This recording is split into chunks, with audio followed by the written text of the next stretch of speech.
As the room fill up, be sure to hit that like button, share this content, let friends, neighbors, and whoever else know where to go when it's time to tune in to Cowboy Sports Talk and beyond.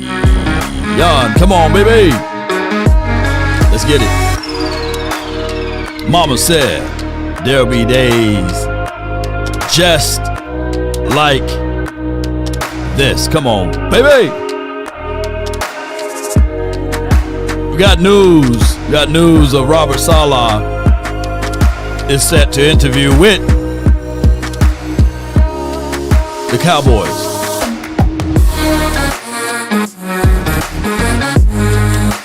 All right. Now, does this qualify as one of the Rooney's rules, or are the Cowboys serious about this? Come on with it. 5, 4, 3. What more do you want from me? Learn from it. Destiny arrives. Put a 1 in the chat if the audio is straight. Come on with it.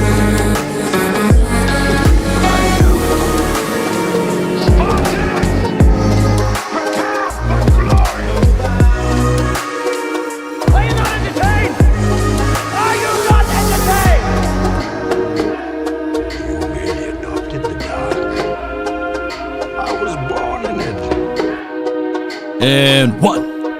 Come on with it. Good morning, good afternoon, and good evening. Appreciate everybody, man, for tuning in. The name is Law Nation. Without hesitations nor deviations to the matter.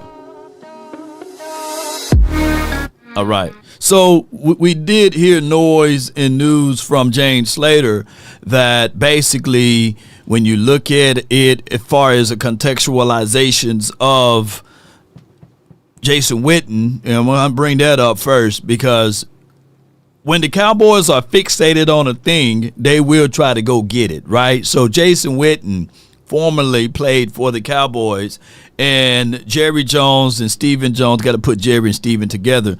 They crafted together a plan to have him on this particular roster for the 2025 season. Ultimately, breaking news for that was that Mike McCarthy said, I don't want to deal with that. I don't want to deal with the mumbo jumbo crazy stuff. Shout out to you, J. Diz. He says Jones family is a joke, law behavior for sure. Get your up there, contain the damn book. He ain't lying, you know.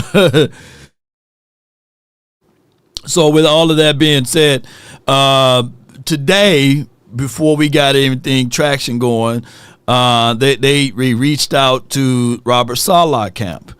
And will Robert Salah be an upgrade to the Cowboys? Him being here. Now, we did hear noise from the 49ers camp that they want to bring in Robert Salah only for a defensive coordinator job, right? Bring him back to go back where he started at as a defensive coordinator. Now, Robert Salah at the Jets, they were known for being a grit team. They were known for being a team that had a lot of desire to be the number one defense, but they did have some dogs on that team. They had a Quentin Williams. They had Sauce in them. You know, they had guys like of the nature that can travel to hook the sidelines. I've got the other kid name. But we all got to the point whereas a lot of people were saying that the Jets were a quarterback away. Let me say this again. The Jets were a quarterback away. I remember, and I'm old enough to remember, there were a lot of people that's in the chat that was saying that basically the Cowboys should give up a first round, trade Dak, give away a whole bunch of stuff, and bring Aaron Rodgers here. And here they would win here with Aaron Rodgers. But neither here nor there. Aaron Rodgers went to the Jets, and the Jets stayed the same. Matter of fact, I think we blew the doors off the Jets, and they had Robert Salah on the sideline a year removed. So didn't we blew the doors off the Jets, by the way? You know, so we're going to bring that here. I don't know. Are you guys 10 toes down on Robert Salah coming here and being able to shake up the joint and do that. Is it pronounced Salah? Salah? If I say Robert Salah, he gonna turn and look at me. Eh? He ain't gonna keep walking. So, but I will get it. Robert Salah, you know what I'm saying? Salah, C.J. Mosley. Yeah. So at the end of the day, will Robert Saleh, is it Saleh or Salah or Silu? Robert, let's just call him Coach Rob. Will Coach Rob be a guy?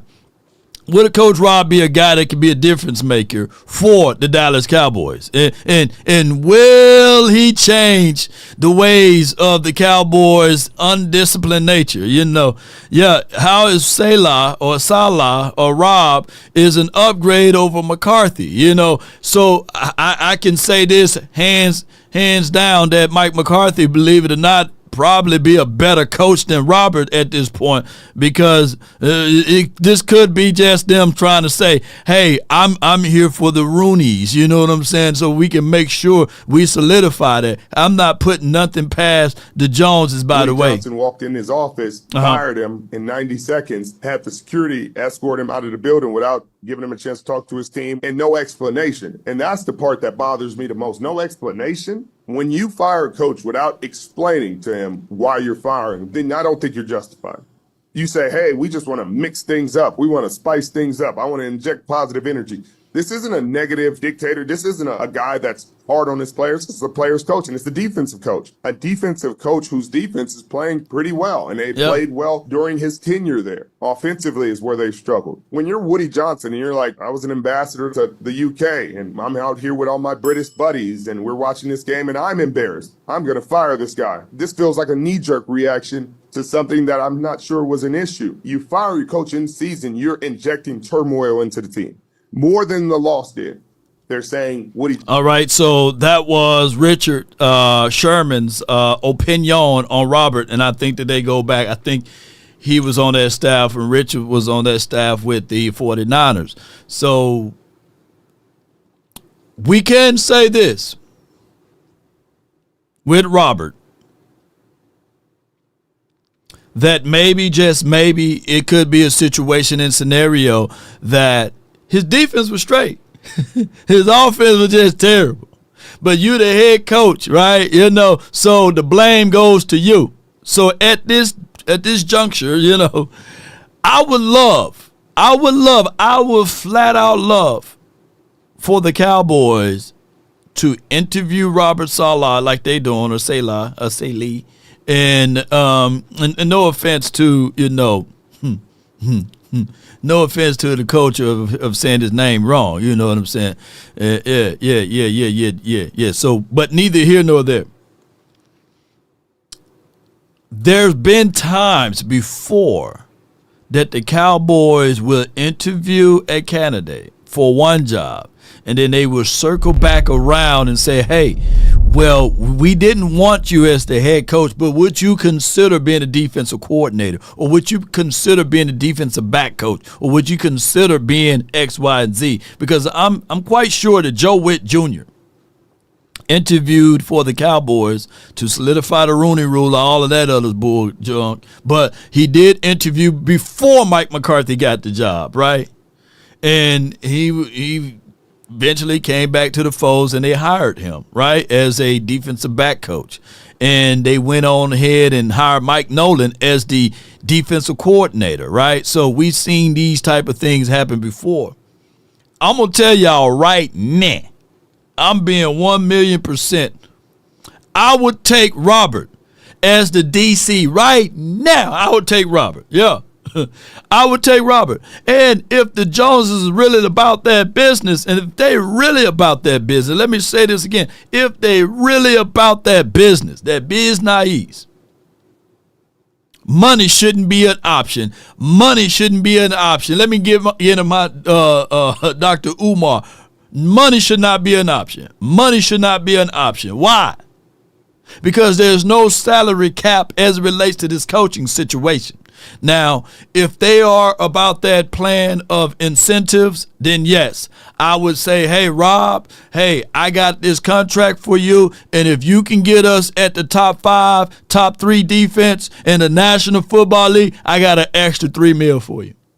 Yeah, I got an extra $3 million for you, you know. And if you can keep X, Y, and Z things in factor, if you can get Bland to play back to par, if you can get my guy Trayvon Diggs when he get back to still be equipped as a defensive back to help this out, and if you can get Michael Parsons to 15 plus sacks, man, I got another meal. Yeah, I'll do some incentives.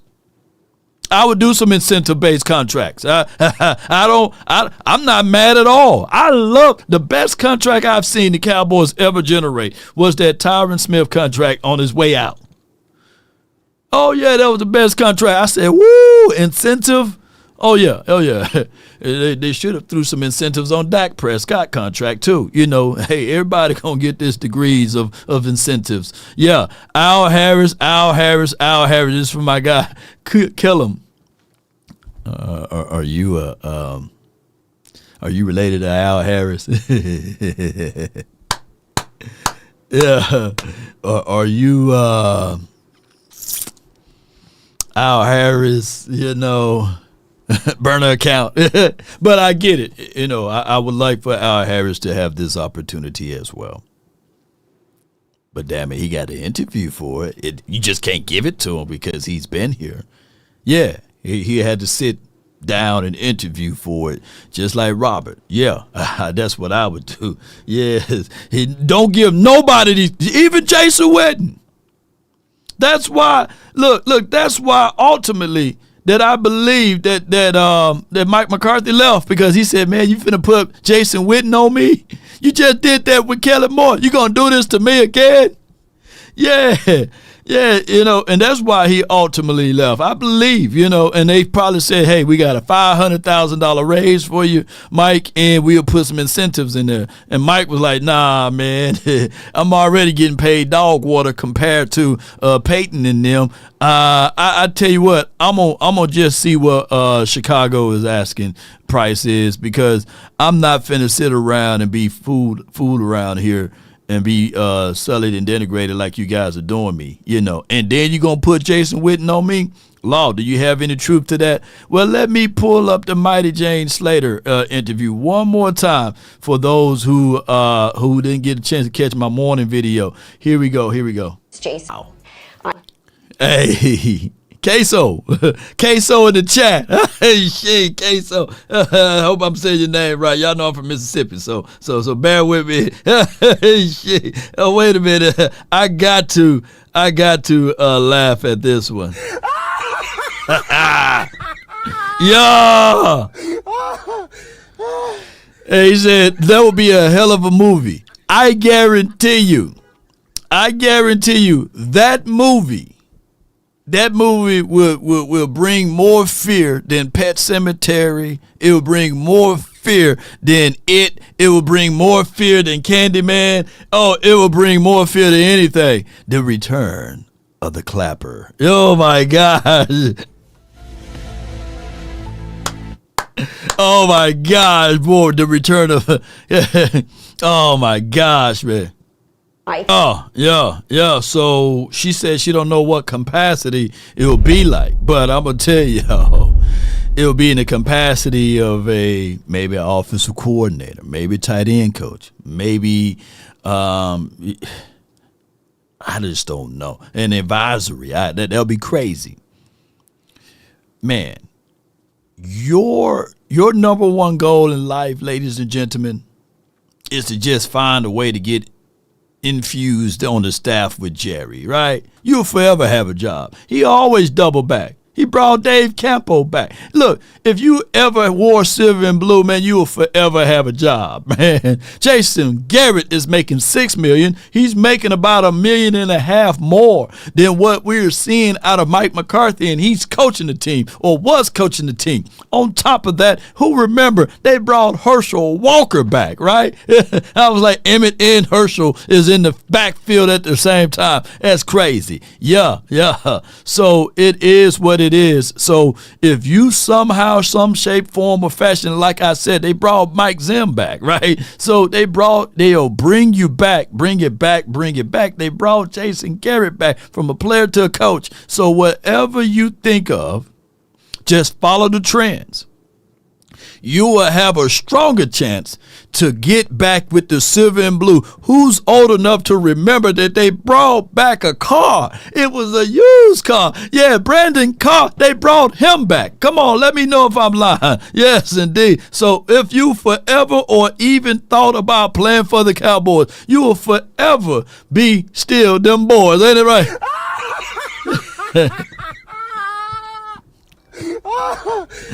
Yeah. Yes, indeed.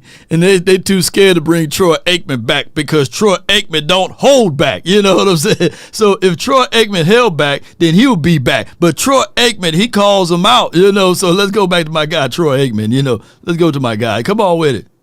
Just bringing in someone, no matter how qualified that coach might be, and I'll reiterate, I think Mike McCarthy is an outstanding football coach. He's proven that in this league, the number of times he's won 10 games or more as a head coach. But you also you have to empower that head coach. Yes. And I think that's been what has been missing in Dallas since Jimmy Johnson walked out the door. Yes, indeed, boy. That's why Troy is considered. I don't think that he's a contrarian, you know. And so I said they brought back Zeke, and Skip Pete, you know. Skip Pete was on the second wave. Hey, they could have kept Skip Pete, but they had to bring in Jeff Blasco, you know. So man, I want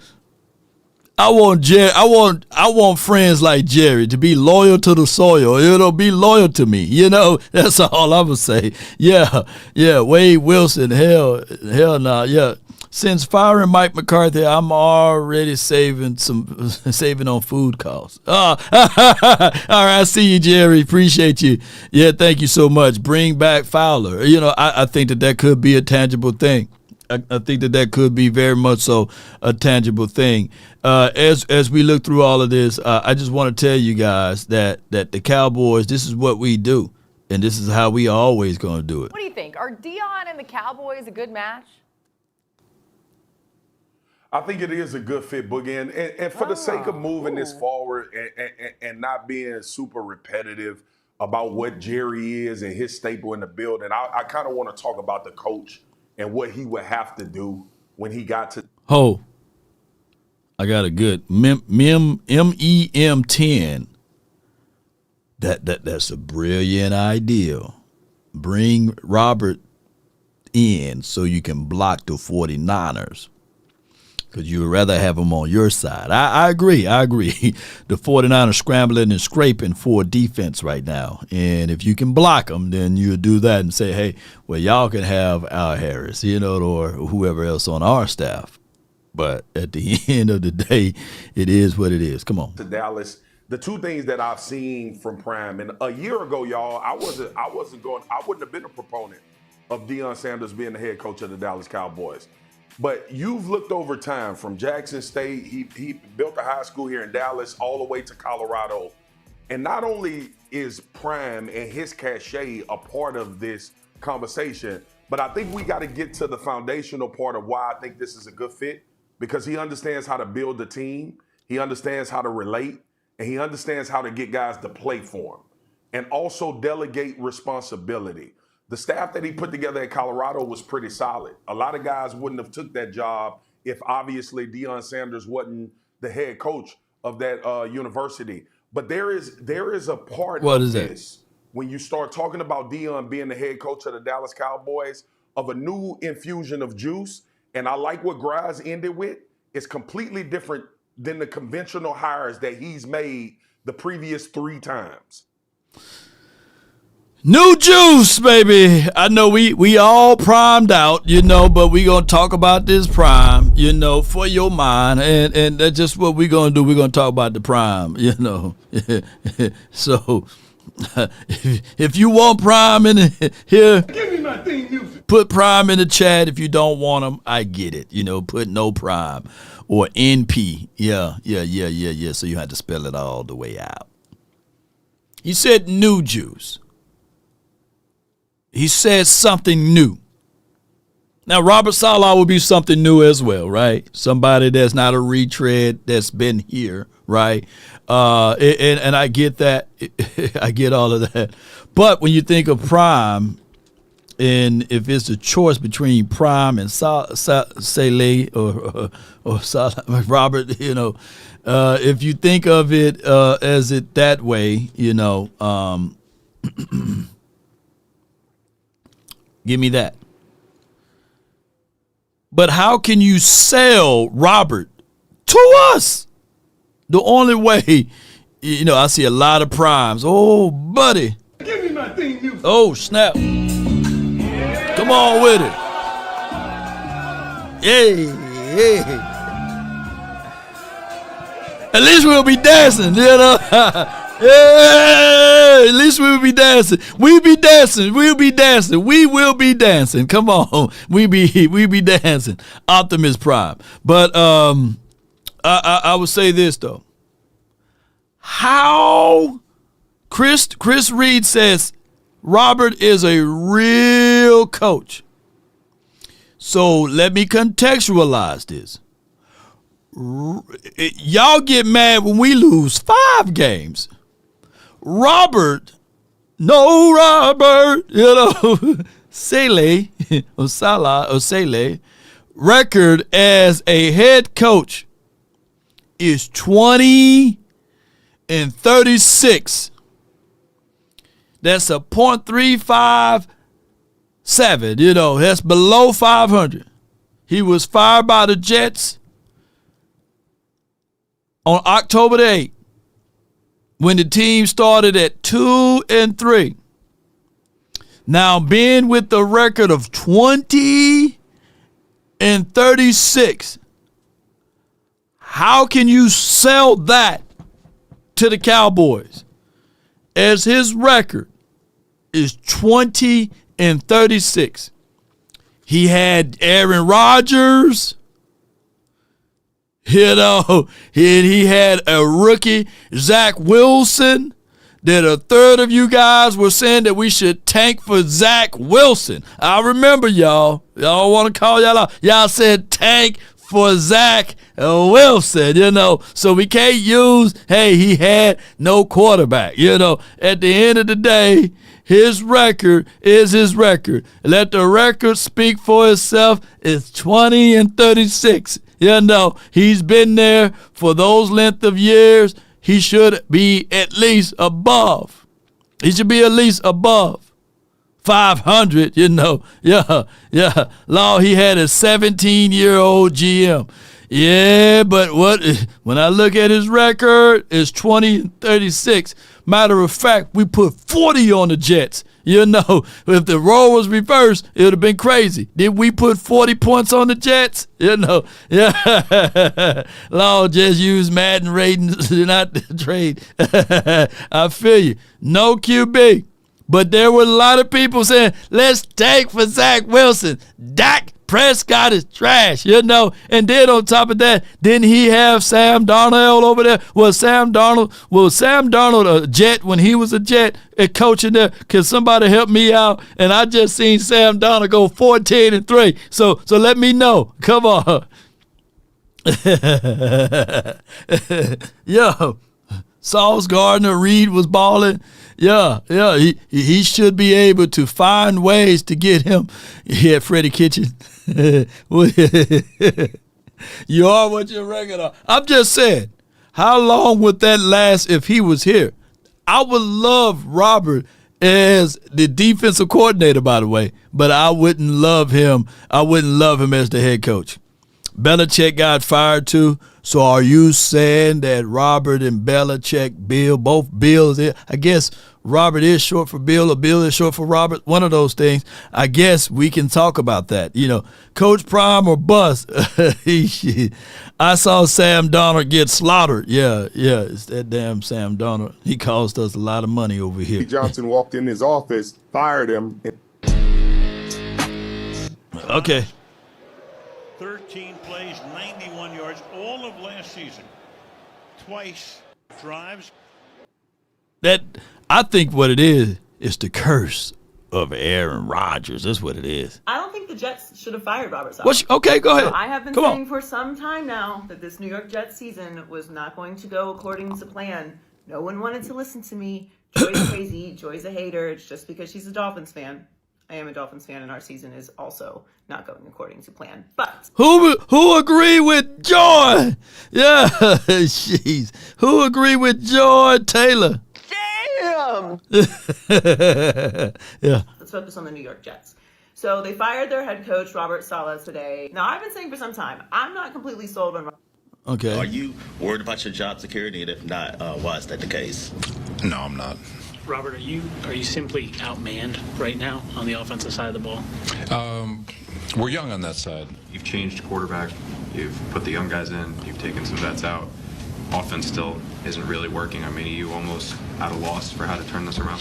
We'll keep digging. Simeon has more starting experience. Would you consider him this week? I'm not there yet. Any of the offensive coaches suggesting just taking the knee there?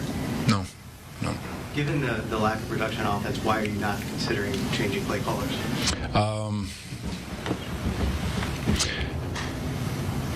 That'd be a really long answer, an answer for another day, I guess. Are you worried about your job? Hey, Coach. How you doing? Man, they got that man coming out of Walmart, man. Wait a minute. Boy, I'm telling y'all. All right, so, he was in charge of the play calling. Yeah, let me see what it How you feeling after everything this week? Well, we saw Coach Belichick and the Mannings kind of give some support for you yesterday. How did that feel? Do you feel like your Lebanese flag had anything to do with what happened?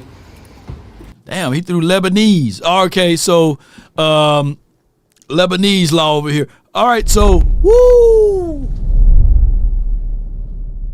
I got it. The ultimate team. Jerry, you got one foot in the grave, the other foot somewhere else in someone else's house, right? You really, he just said Belichick got support for you, Robert. Let's bring in Belichick. Let's get Robert.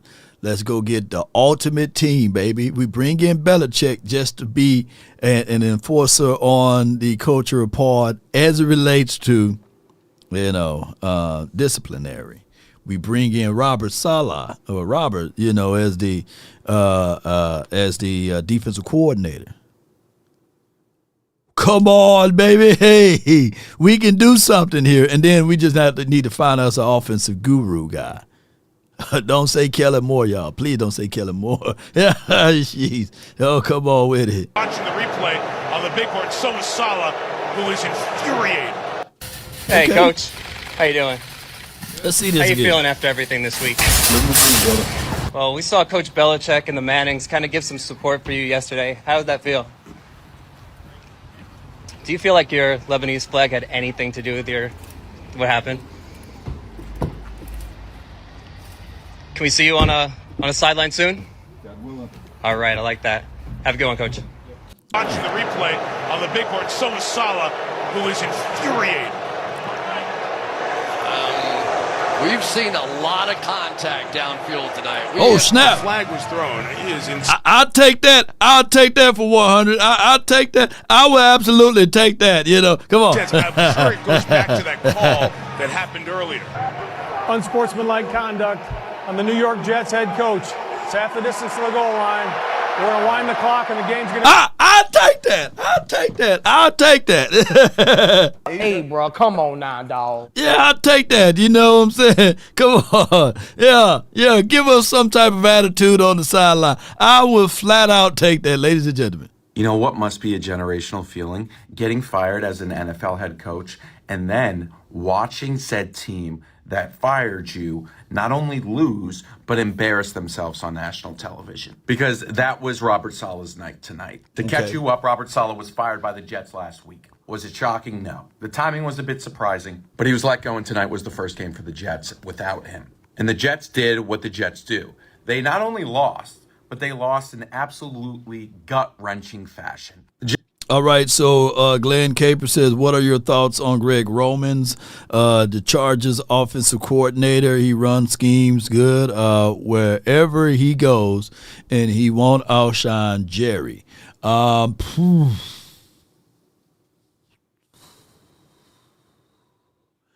You have to sell it to the fans. You had to sell it to the fans. And, yeah, the outshining thing, I think Greg Romans, you got this problem here. Jerry Jones is not only in love with the past. He's ultimately is in love with the ideology of the need to be right. So Greg Romans probably won't even be, in his spotlight.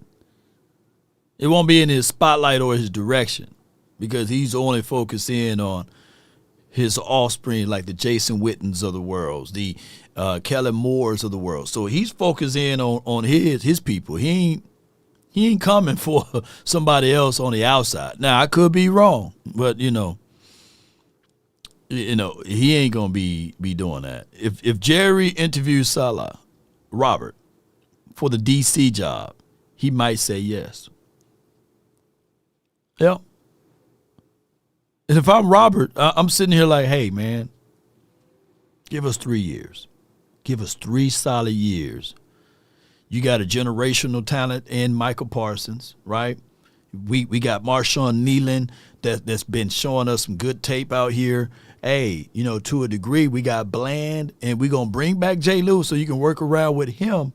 And we can put in an option, man, to get Gardner Sauce, man. Let him get traded to the Cowboys. Ooh, there's only wishful thinking, But you get Trayvon Diggs. Yep.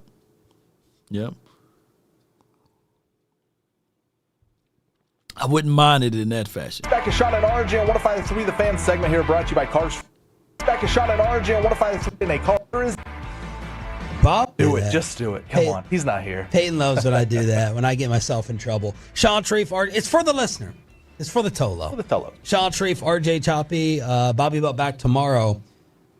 Bobby said this Deion thing feels a little more legit than I thought it was. Still don't think it happens, but it's possible. Should I read the last part? Sure. Read it. Because you just don't think it'll happen? Right. Well, I don't think the last part would happen either. There would be people in the organization who would quit, though. This Deion thing feels a little more legit than I thought it was. Whoa! We got a phone call after the show and a segment. We got a couple segments tomorrow. Come on with it. We got a couple segments. Jordan Schultz broke this. Adam Schefter followed up. It was Jordan Schultz, NFL insider, who broke this, and the G-Bag Nation had him on yesterday and said, come on, are you carrying the water for an agent here? Are you doing a favor for Deion to get a Colorado raise? How real is this Cowboy possibility? No, I think it's very real. One of the things that stood out to me was that over the last week or so, when you had Mike McCarthy in limbo, Jerry was having internal conversations inside the building about where do we want to go next if we ultimately don't extend Mike. And obviously they never had negotiations, and here we are. And Deion's name has come up not only because of how good of a job he's done in Colorado, but I think the relationship that he has maintained with Jerry over the last 3 decades is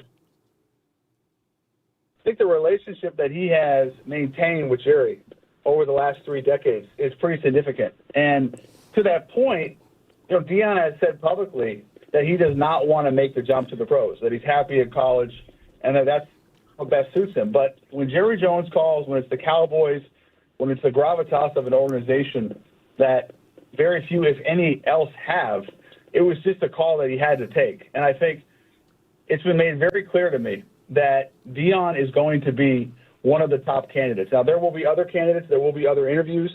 They put themselves, the Cowboys did, in a predicament to a degree because of waiting. They were not able to get the slip in for Aaron Glenn or Ben Johnson, among others, this week. So we'll see how what ramifications.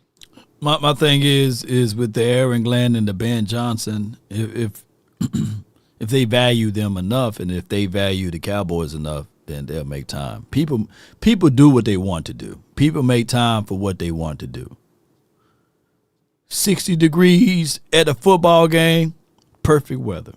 But if somebody don't want to go there, they would express the fact that it's too cold. Yeah. Oh, man, it's too cold. It's 60 degrees, man. I don't want to get sick. I'm going to stay at the house. people do what they want to do, right? It can be 35 degrees or it can be 20 degrees. If they really want to go there, they'll be there at the game. But when you have the excuses, you'll find them. They'll be at your doorstep.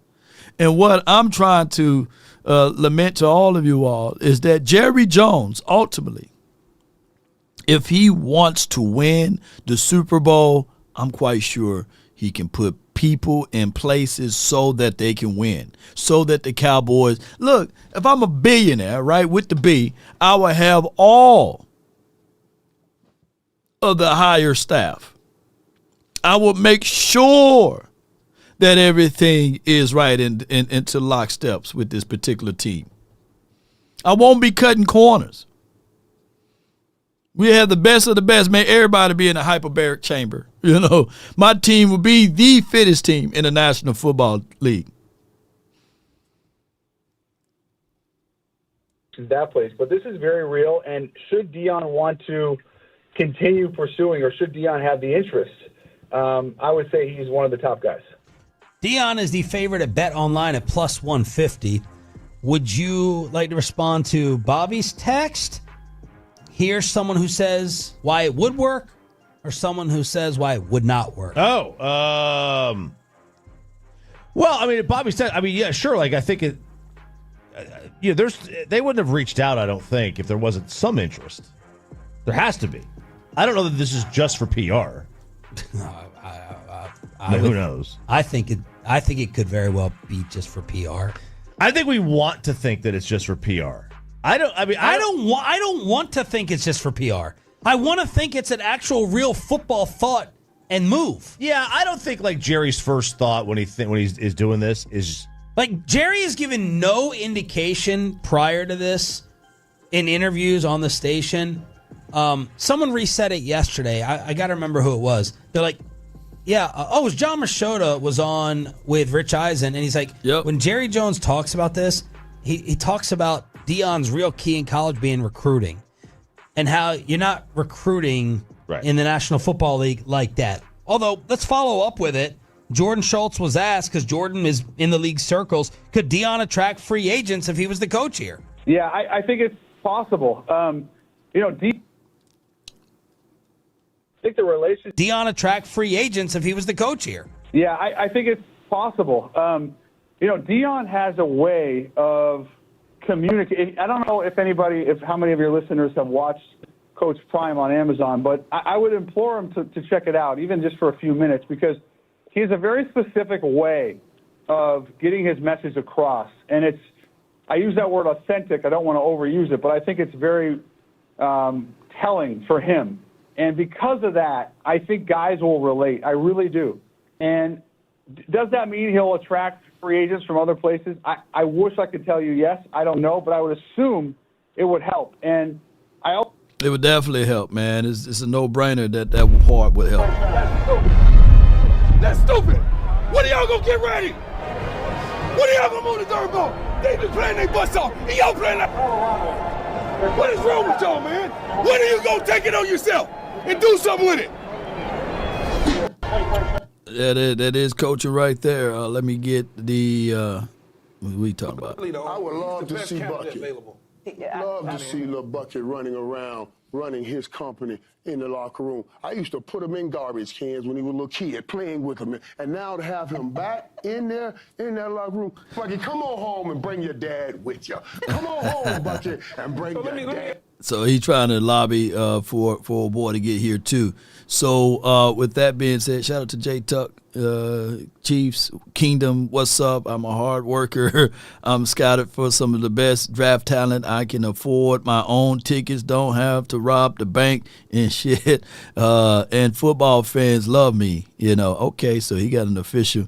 I've been a Dallas Cowboy fan. Wait a minute. What is my guy talking about? What is J Tuck talking about? Hold on. Let me read this with clarity. I'm just sitting here looking for some news to talk about, and now I'm reading what he's saying. He says the official statement, I've been a Dallas Cowboy fan for 30 years, and that time I've been blessed to witness Super Bowl wins. I also went through some terrible years with the guys like Quincy Carter and Bobby Carpenter.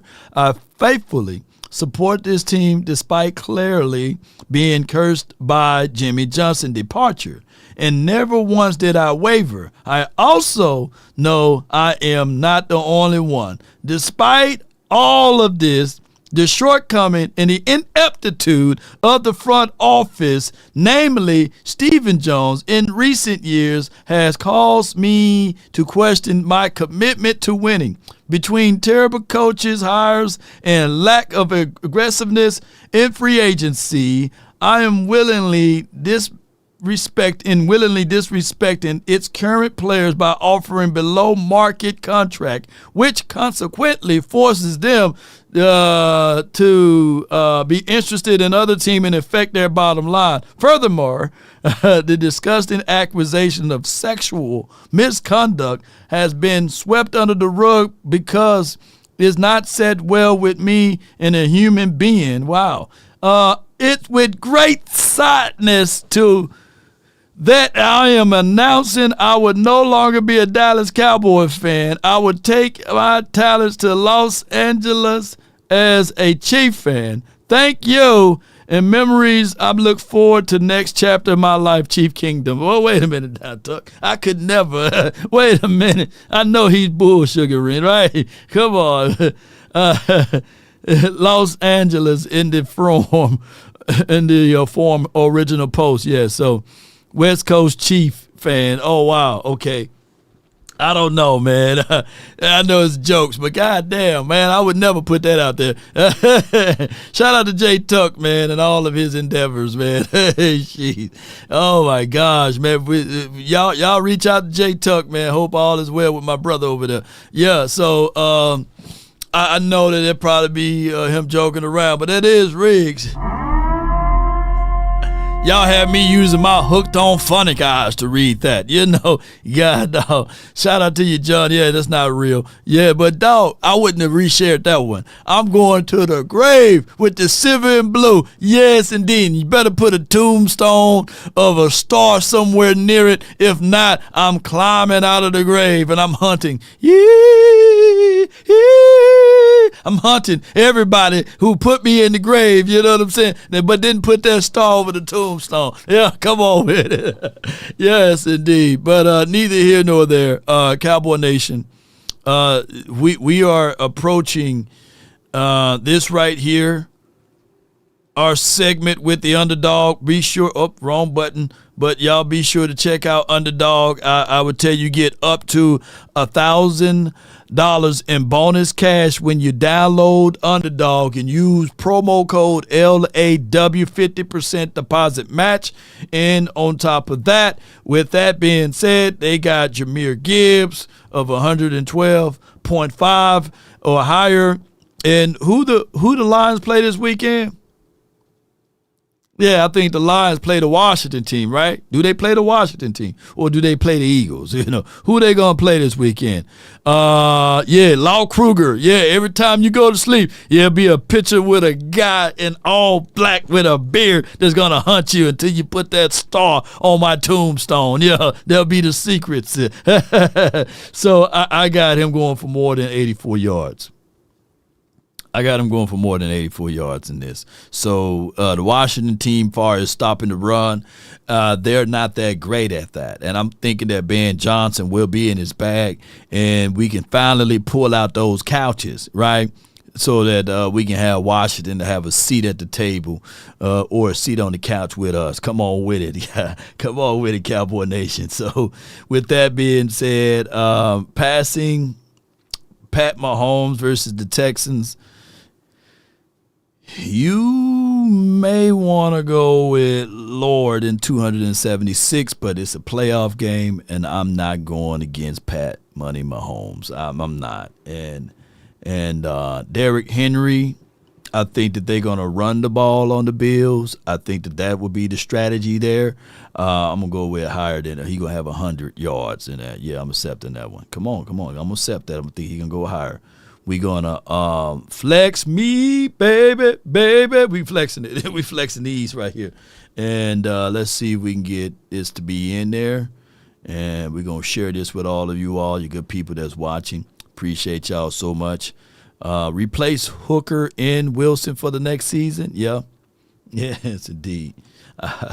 Y'all be sure to click that link there. Use promo code LAW. Appreciate you guys. Love y'all to the stars and back. Let's go with all of this. Appreciate y'all so much for your support. All right, so with that news being said, we'll open up the phone lines on which coach you would like to have here with the Silver and Blue. I like Joe Brady. I like what he's able to do for the Bills. I think that will be something unique there for the Cowboys, for him to come here, work with Dak Prescott, establish and install a run game. I would love to see that. My other coach that I would like to see over here, I like to see Robert, not in the capacity of a head coach, but in the capacity of a defensive coordinator. I would like to see also the if Deion come here, I'm not looking for his coaching ability. I'm looking for his influences. I think that he'll be a walk-around coach. I think he'll be a motivator. I think that he will bring forth other guys to be able to help this team out. But that's a far stretch because you got to have Shador, right? The other coaching candidates that's out there that could help out this particular team will be let me pull it up right quick. Hold on. Let me pull it up. The other coaching candidates, we're going to put Ben Johnson in there. I would take a shot in the dark for Ben Johnson. I know that he's getting some crazy criticism here, but I'm not with the belief that Ben Johnson is idiotic enough to be on the kind of caliber or level of a Jason Garrett. I think that Ben Johnson is better than Jason Garrett. If we survive 13 seasons with Jason Garrett, we can at least take a shot in the dark for one season with a Ben Johnson. You know, I would love for him to be in the house over here. And I get it. A lot of people voted for Aaron Glenn. I would figure out a way to bring him in. You know, there's no, and I'm saying this very casually, there's no salary cap as it relates to coaching. All right, I got some news here that I got to report. Jury, let me see. Shout out to jury. Let me see if I got it right here. It is stating that from sources, hold on, before we go here. Per league sources, Chicago Bears are conducting their in-person interview with Mike McCarthy this afternoon. Their second known candidate interviewing in person is also Ron Rivera. Did on Sunday. Mike McCarthy flew in from Dallas, in a private jet. So Jerry was like, hey, I'll send you over there. That would be a powerhouse for them. Ron Rivera, did he play for Chicago? Did he? But neither here nor there. Mike McCarthy and Riverboat run together, you know. That would be the DC. Mike McCarthy be the OC and / head coach. That would be a good deal for them. I ain't going to even lie. Chicago may do some things over there. You know, come on with it. Let's go with it, you know. Jeez, Riverboat run. I wouldn't want him here, though, in the capacity of being a head coach. I'm talking about either one of those guys. But if you somehow heard that news and you swerved and you got back into your lane and someone else swerved and they hit you, you got to do this. It starts from the first phone call. Most of the time, you're going to talk to Gene Burkett, a 30-year partner. You're not going to talk to some employee that just got put on the phones that day. There are things that are so crucial, especially if it's a cataclysmic event, to have our experts get out and look at the vehicle, witness statements, photos, the whole thing. Call Frankel first. Chosen by the people, feared by the insurance companies. Call Frankel first. 214-817 and all of the threes your fingers can dial. And if you somehow got hit up so bad that you don't have fingers, just figure out a way to go to frankelfirm.com. Check them out there. They got over 100 years of experiences combined, and they are located in the heart of Dallas. Dallas get about 330 people a day to move to Dallas. That's over 9,000 individuals a month. So you may be new to this area, right? So you want somebody that you can know to reach out that's very, very, very familiar with this city and very, very familiar with the state of Texas. Well, don't hesitate. Just jump on in and dial Frankel & Frankel or reach out to Frankel & Frankel personal injury lawyers, and they would take great care of you, not advantage of you like those insurance companies. Or Diddy. Let's get it. 657-390-7391 is my hotline for your mind. Allegedly on Diddy, because I don't want Diddy lawyers to come after me. Shit. Yeah. Come on with it, ladies and gentlemen. From the 815. You're live on the nation, dog. Brandon, what's good with you, bro? Yeah. I'm better than running, but I ain't gonna talk about it. Anyway, yeah, well, let's let it go because I know how sensitive y'all is. Yeah, let it go, Law. Now back to the discussion. Right. Who should we have running the team? Law. I've been listening to your shows. Appreciate you. I haven't. Not because you got the best show in the world, but some life happens and sometimes you're doing stuff. So I don't know if you brought up this fact, but if I hope you did, and if you haven't, shame on you, Law. But let's keep it real. Let's keep it real, Law. Okay, keep it real. We're not hiring any black coach. Did you say that already? Outside of Prime, come on, man. But what about a Lebanese? No, we're not. Shame on you, Law, because you see. What about a Lebanese? We got a Lebanese guy that's coming in to interview. Hey, I don't even know. I don't know if you walking in Walmart parking lot. How does Lebanese? Like I know he's Lebanese, but how does that? Law. He's Lebanese, man. Come on, man. The Cowboys had back-to-back minority quarterbacks, Dak Prescott and Tony Romo. They minority. He's law. Damn. One thing I know. Look, what will McClay have to do just to get a title? He got to be a go along, get along, man. Come on, man. A black dude. I look. We're not hiring a black guy, so let's move on from any. Deion, I'm gonna tell you what that Deion thing was. What that was. And if you notice, Deion Sanders put out a whole statement. When the hell have anybody ever put out a statement because somebody said, yeah, we would like the pick your brain or something? Like they didn't even say we want to talk. Like we're not hiring no black dude. Let's move on. Okay, all right, no brothers. All right, what you got? We're not doing it. Mike McCarthy. Don't know why we didn't extend Mike McCarthy, but I guess they was listening to Law Nation. No, they had the deal on the table. Mike McCarthy walked away from them. Did you hear that part? No, right. It's a true story. They gave him a deal. They gave him a deal, and he didn't accept it. Yeah. If I offer you $1 for your car, of course you're not going to accept it. Of course, okay, let's move on. Okay, that's a good point. That's a damn good point. We know they didn't want him back. Okay, let's move on from that. If I'm being honest, Law, and you might hate this because you wanted him fired when he was here. I think we should give Kellen Moore a shot. And this is why. I think we should give Kellen Moore a shot. Okay, he's proven that you must be out your goddamn mind. You must be out of. You the only Cowboy know, and I know for right now that called in and said, "Hey, let's bring back Kellen Moore." Why would you want to bring back Kellen Moore? Do you hear what they talking about over there in Eagles world? I said that only because I know your chat going crazy. Look, my ideal coach would be Mike Tomlin, but again, we're not hiring a black guy. I mean, he's not fired; he's still under contract. Come on. Let's do what these clowns on TV been saying, Trayvon, but it's not gonna happen. That's my ideal coach. So since that's not gonna happen, let's go get Ben Johnson. What? Wait a minute. Damn. So you went from Kellen Moore. You didn't give me reasons why. Now you jumped into Ben Johnson. Oh, you were just playing. Okay.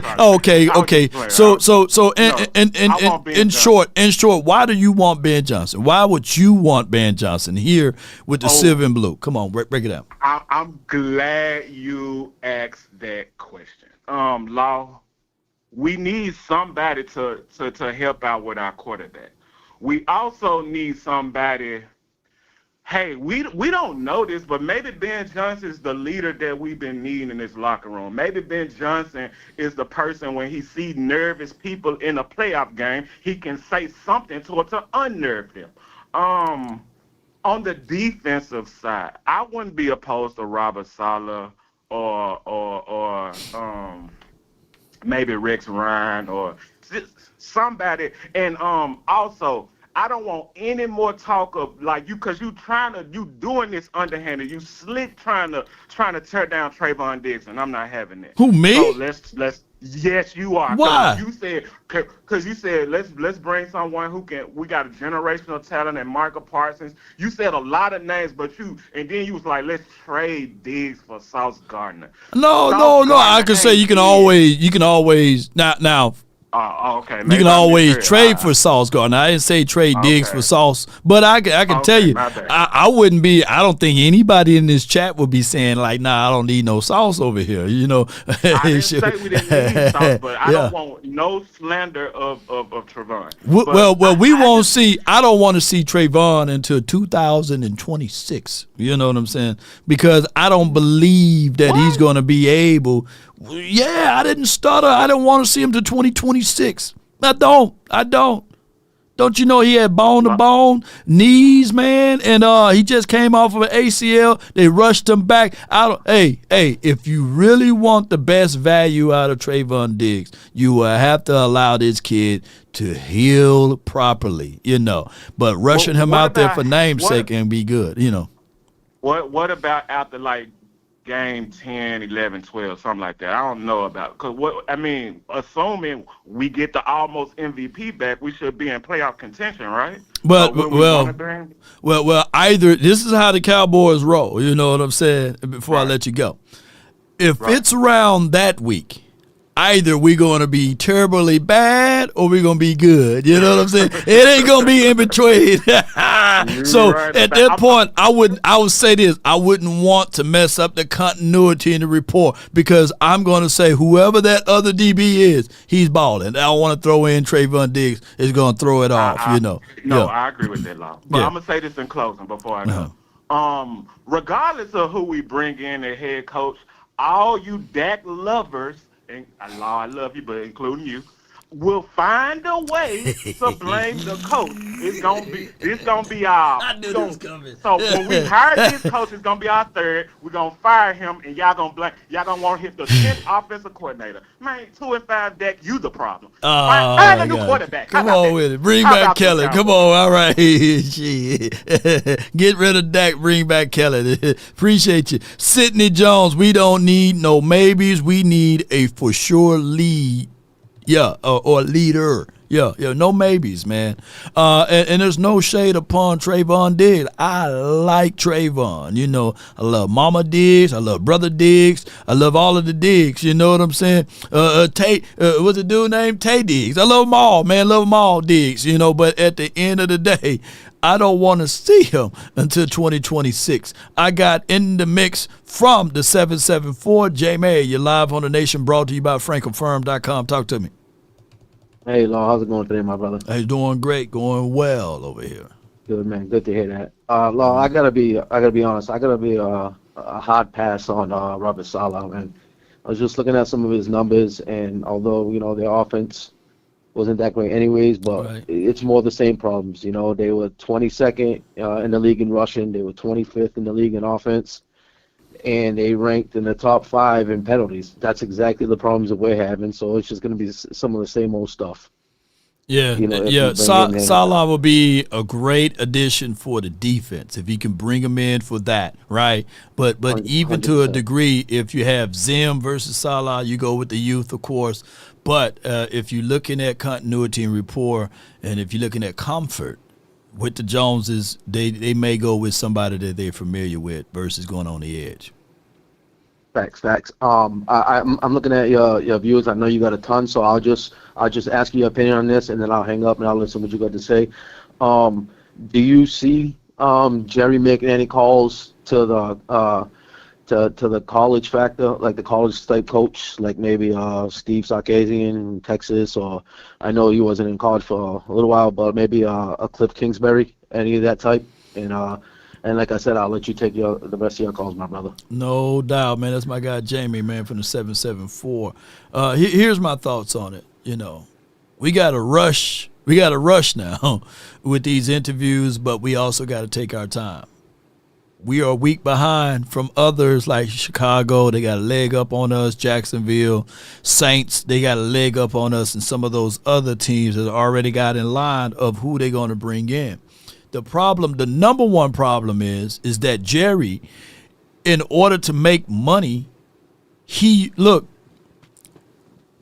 order for the Cowboys to make money, tangible dollars, is to utilize the brand, the shield of the Cowboys. So he got to rent out the facilities like the Star in Frisco.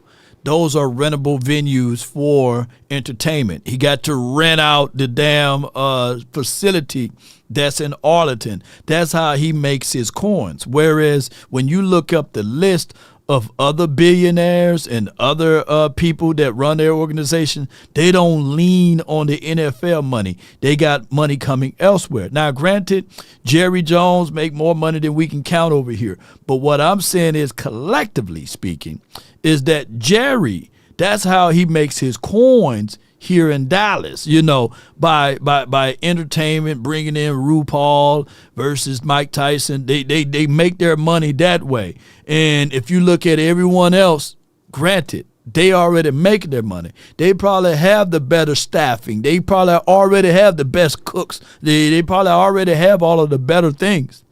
So they can literally spend their time evaluating tape, going over tape, not being able to out-talk or over-talk each other. So Jerry, by us starting so late, we will not have the capabilities to make sure that we hire and do proper legwork, because most of this stuff is gut feeling, and most of this stuff is trust on how they feel that this particular coach will blend in with what they got going on. So at the end of the day, this is what we're up against. And if you look at this list, and I know somebody going to say, well, Jerry, because somebody toted the water for them and said that, well, Jerry, he still got more rings than that dog Steve Ballmer. He still got more rings than the Denver Broncos. And the lady just got here. And Daniel Gilberts and all of those, Steve Cohens, and David Tapper. He got more rings. He's more successful, which is true. But in actuality, this is what set the organization back, because we operate like we are mom and pop store. We do. So it sets us back while everybody else is getting in line to make sure that they get the right and proper coach, get the right and proper staff together. And we will be just now putting our staff together, I would say, a little bit after the Super Bowl. Yeah. So let's go and bring in the next caller from the 305, and then we have the 201. All right, from the 305, you're live on The Nation, brought to you by FrancoFirm.com. What you got for me? What's good, Big Law? What's good? Well, not much, man. Hey, man, Big Law, you got to start giving my credit, man. Every time I call in here, man, it seems like, boy, every time I call in the next something, boy, the next day it seems like ESPN or somebody running when I'm saying, boy, they listen. Week 5 now, Big Law. They got their ear to the earth. You know what I'm saying? Of course, you're a popular man, man. You're a popular man. I hope you ain't signed the Illuminati check yet. Man, what you know, man? Shoot, I'm getting Bohemian Grove money, man. Come on, give me that Illuminati stuff, man. Yeah, Skull and Bones, all of them, man. You know what I'm saying? Absolutely, man. Yeah. Ain't nothing wrong with it, but hey, but on the real tip, I watched the show last night, man. You had a live show last night, correct? Appreciate it. Yeah, me and Boss and them. Yeah. You and Boston, right? So, man, we not even feel, just like I said last night, man, about the new media and speaking this and this. We not gonna play no games with Jerry. We know who we want. We're not playing those games. We don't want no Salah or whatever his name is. We don't want no. We know who we want. You feel me? As fans. So all this talking about what other coaches out there possible, we know we need prime time. We know he's the right fit for this team. But that being said, I'm not. We shouldn't be stressing about getting prime here. The problem is how we're gonna get him here. Yeah. He's not coming here without his son. Correct? Yeah. I get that. You know, it's like when you're looking into the late 90s, early 2000s, you see a Nia Long, you see a Halle Berry, you see all of the beauty ladies, right? The beautiful ladies, right? You can probably holler at them and get them, but how you going to maintain and keep them, you know? So that's the thing with the Cowboys. Yes, Jerry Jones can holler at Deion, but will he be able to maintain the main thing and keep her, you know, or keep him? So that's where we at, because we know that his allegiance is with his son, Shador. And Shador might end up going to the Giants. So how can you do that? So that's my next question, because 2 days ago, I tried to ask you, but I asked you, it was like the last question I asked you. I guess you didn't hear me. My question was, what would it take to get Shador here if we try to move up in the draft? What are you willing to do to move up in the draft? Let's say the second pick, because if you're saying Giants in the playoffs against Shador, are you willing to give up that draft capital to get Shador, to bring their future coach in here? Nope, I'm not. That's too rich for me? That's too rich, man. So the Deion thing is out the way then. So we shouldn't even be talking about Deion if we're not willing to move up in the draft to get Shador. Correct? I mean, yeah, that's a no-brainer. Not dropping down to 12. He's not dropping down all the way to 12. I guarantee that he's not dropping. He's not getting past Vegas. So therefore, it's either we getting a second or before the Vegas pick. And if we not willing to do that, then the conversation is not need to be happening. Well, in 2017, did you have it in your mind that Lamar Jackson will fall to the 29th or the 30th pick? Did you have in your mind that he'll fall that far, how far he fell, right? And Shador is of the kind of caliber or equivalent as a Lamar Jackson coming out of college? That's a hard question. I mean, Lamar was raw. Put it that way. He had all the talent. He had the arm talent. He had everything. But remember, coming out, nobody knew what they wanted Lamar to be. They wanted him to be a receiver. He may be a DB. He might be a receiver. So coming out of college, we just didn't know what Lamar was going to be. Even though he drafted, he wanted to be a quarterback. Remember, that was the whole thing. They didn't think he could be a good quarterback in the NFL.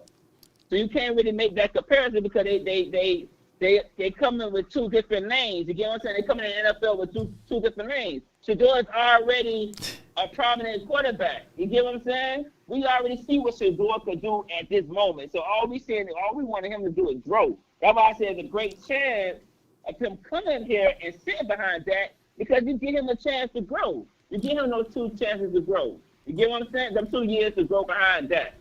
If you're not ready to trade up, it don't even make no sense to even talk about. Well, let me ask you this though.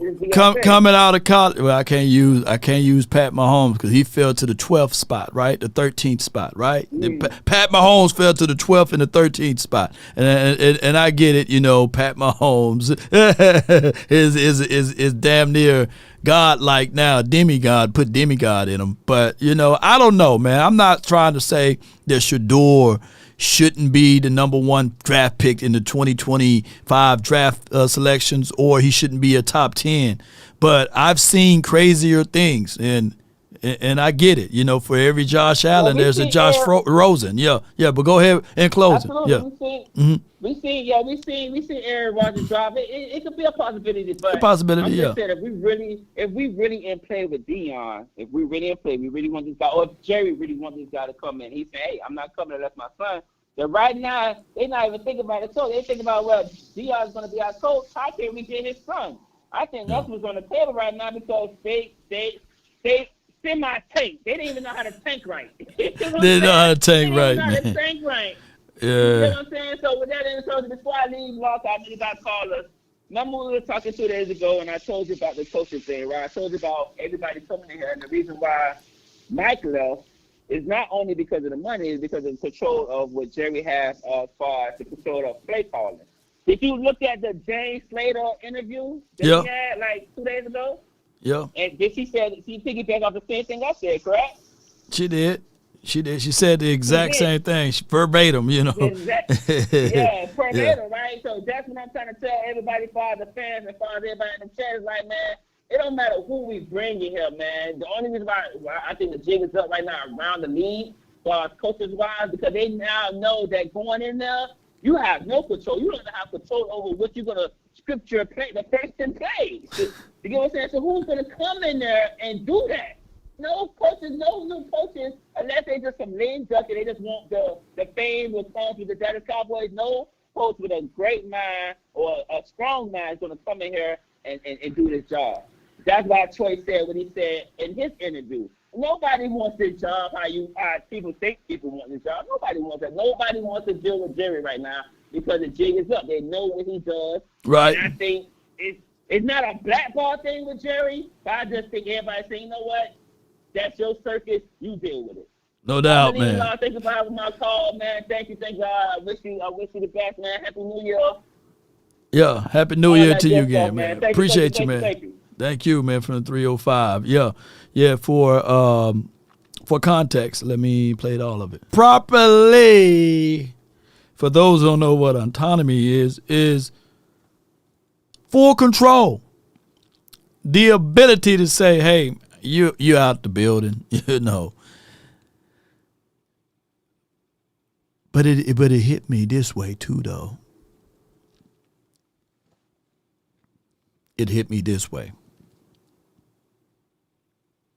You got to have the gravitas. You got to have the cojones, gonads. Y'all can look those words up.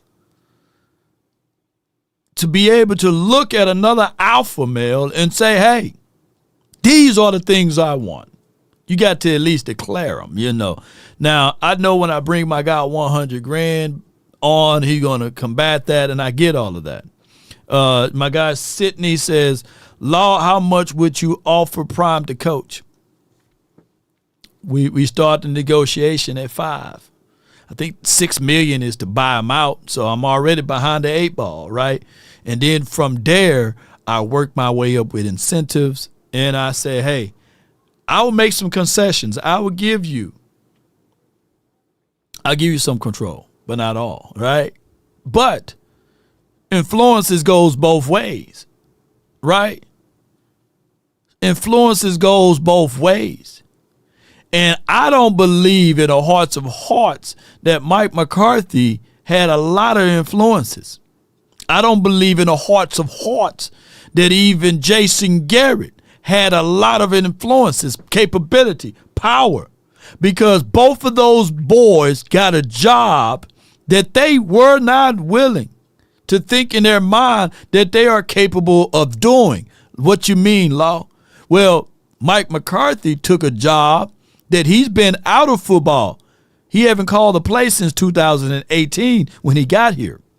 So he was with his hat in his hand. He didn't have the gravitas, the gonads to say, hey, these are the things I wanted. And on top of that, for him to wet the bed on hiring his buddy Mike Nolan really put him way behind the 8 ball. There were people literally saying, get rid of Mike McCarthy year 1. There were people literally saying times wasn't this bad when we had Jason Garrett. And let's go all the way back to when Jason Garrett got the job. He knew that he wasn't qualified enough. He knew that he wasn't qualified enough. He knew that he wasn't qualified enough to ultimately be the head coach of the Dallas Cowboys, he had to snake himself into that spot, or he was given a boatload of privilege to have that spot. So he felt as if, though, I got to adhere. Now with Prime, he's going to walk in this thing and he can place his rings on the table. He can place his accomplishments on the table, and he can come with a boatload of influences of saying that these are people that will bat for me for what I was able to do. Yeah. Prime is different. You know what I'm saying? Yeah. So that's just what it is.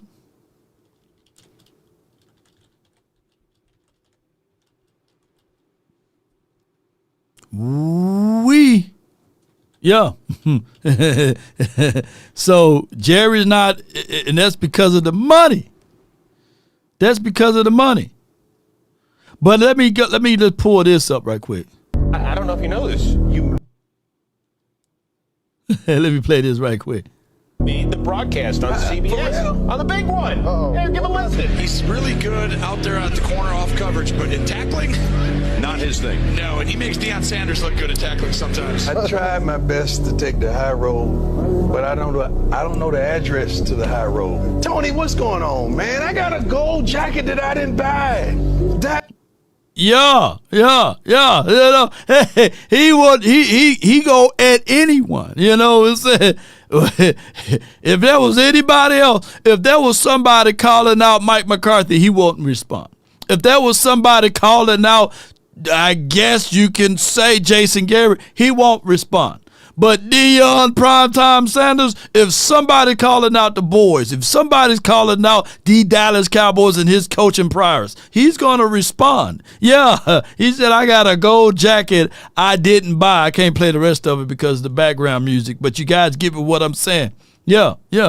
So at the end of the day, you ain't finna slip nothing to Prime and think you're going to get away with it, Jerry. So Jerry might be looking at this from a money aspect, but at the end of the day, my brother from another mother, yes, indeed, Deion Primetime Sanders, coach, said, you better address me as coach and you better put some respect on my name. Yes, indeed. And I don't think that ultimately we've been getting respect over here as the Dallas Cowboys go into these particular junctures. You know what I'm saying? So I just want to be able to point that out, ladies and gentlemen. And I could be 1,000,000% wrong, but at the end of the day, I could be 1,000% right. You know, all right, I got for the 9, 10, you win. Too cool. Talk to us. Hey, Law, can we pump the brakes a little bit? I need everybody to understand there has never, ever, I don't want to bring color into it, but on NFL level and college level, there ain't never been a black coach like Deion Sanders that ever grazed the sidelines. Like, people got to understand that, right? So when he's talking to Jerry, man, they having a different conversation. So you can't even compare this man to not one coach that ever coached for the Dallas Cowboys but Jimmy Johnson, right? But then again, when you look at what this man done at Jackson State and then Colorado, you don't think Jerry Jones sitting back looking at everything that he has accomplished, taking a team from 1-11 to winning 5 games, from winning 5 games to winning 10 games? Man, that's a lot. Yeah, now are you splitting this up for HBCUs or you just splitting it up? Because Eddie Robinson was a real good coach, man, down there in Grambling. But he wasn't Deion. What I'm saying at the end of the day, Deion Sanders played in the league. Deion Sanders showed up and showed out in college. Deion Sanders showed up and showed out in the NFL. Okay. Deion Sanders showed up and showed out in college, and I think he'll do the same thing as an NFL head coach. Yeah. I feel you on that. I don't got no rebuttals. I got rebuttals to that. And Jerry Jones and Jerry, I feel that right now, Jerry already knew and already heard what Deion said on national TV about coaching his son. I think everybody looking at this wrong. I think everybody thinking that it's a one-man deal. If I don't coach my son, then I'm not coaching at all. You got to understand, this man is at Colorado. When Florida State come in next year, he ain't coaching his son then. Which one would you rather coach? Florida State or the Dallas Cowboys? I mean, he had heavy builders to also coach at Texas A&M, but the thing didn't go through. But I would say this, though, because they really didn't think that he would be able to be at this kind of caliber level. I would say this with Prime. Him as a player, there's no other player in the National Football League that was able to do the things that he was doing, even, Bo Jackson to that degree, and may his hips be resting in peace over there. But I can tell you that even Prime on an NFL level as a player was different, right? But to get to your point about Deion saying that, he would go where his coach, where go where his son is at, not taking that, you trying to take that with a grain of salt, I wouldn't see Deion coaching here, right? And if the Giants end up drafting Shador, I don't think that would be a situation. Law, if he takes the head coaching job, he would have to agree to the head coaching job before Shador is even drafted. Now, what happens if Shador go to the Giants and he already signed a contract to be the coach here? All I'm saying is that you got that's a conflict. That's damn near a conflict of interest, man. You know what I'm saying? I wouldn't do that. Law, I'm telling you. Well, all I took from that was this: when Deion said what he said on national TV, that was his leg out to let NFL teams know, because he said first a couple months ago he said the kickstand is down, and if you don't know what the kickstand mean, that means you got a bike or a motorcycle and you leaning on the side and it's down, ain't going nowhere. Why would you come on national TV and say basically this is the only way you get me to the NFL? That was his way to let people know I'm open for talking. I mean, he is open for talking, and he is a talker, you know what I'm saying? That kickstand, just like it could be down, it could be up too, right? And I get what the sentiments are. Like when Jerry Jones called, you pick up the phone and you listen, right? So I think that there's still interest. I tell people that all the time. If certain calls you just hit block, but when there's peaking of interest, you listen. And that's just for what it is. He's listening. But there are some concessions and stipulations, just like what James Slater just said. He's in contract negotiation right now. That he want to get extended. He want more money. Money answereth all things. That's what it said in the book. It don't say a few things and some things. Money answereth all things. So Deion Primetime Sanders is about the money overall collectively. He's not going to work for free. Yeah, Law, but also, I tell people, man, you got to think about it. Like I was saying last night on the show, Mike McCarthy couldn't do the interview with the Bears because if Jerry Jones would allow him to do the interview, people got to remember, man, we're talking about the Dallas Cowboys. If Jerry Jones allowed this man to do that interview, the headlines are saying, hey, Jerry is moving on from Mike McCarthy. He don't let him do it. Now they say Jerry Jones is keeping Mike McCarthy. So anyway that shit went, Jerry Jones was damned if he do, he was damned if he didn't, right? Now, when the 14th come, or the 13th come, he let the man walk. Now it's a big issue. He talked to Deion Sanders. If he talked to Deion Sanders, everybody talk about the running rule. No, he still has to play the game and let other people come in to interview for the job. But he still, in back of his mind, already might know right now, you know what? Me and Deion got a negotiation right now. Deion said he want $15 million. I had to talk this man down to $10 million right now because I got to do this buyout for him. We don't know what they're talking about, so sometimes just tell everybody, just caution everybody. Well, at the same time, though, that's too cool. But at the same time, Mike McCarthy left Jerry. Jerry didn't leave Mike McCarthy.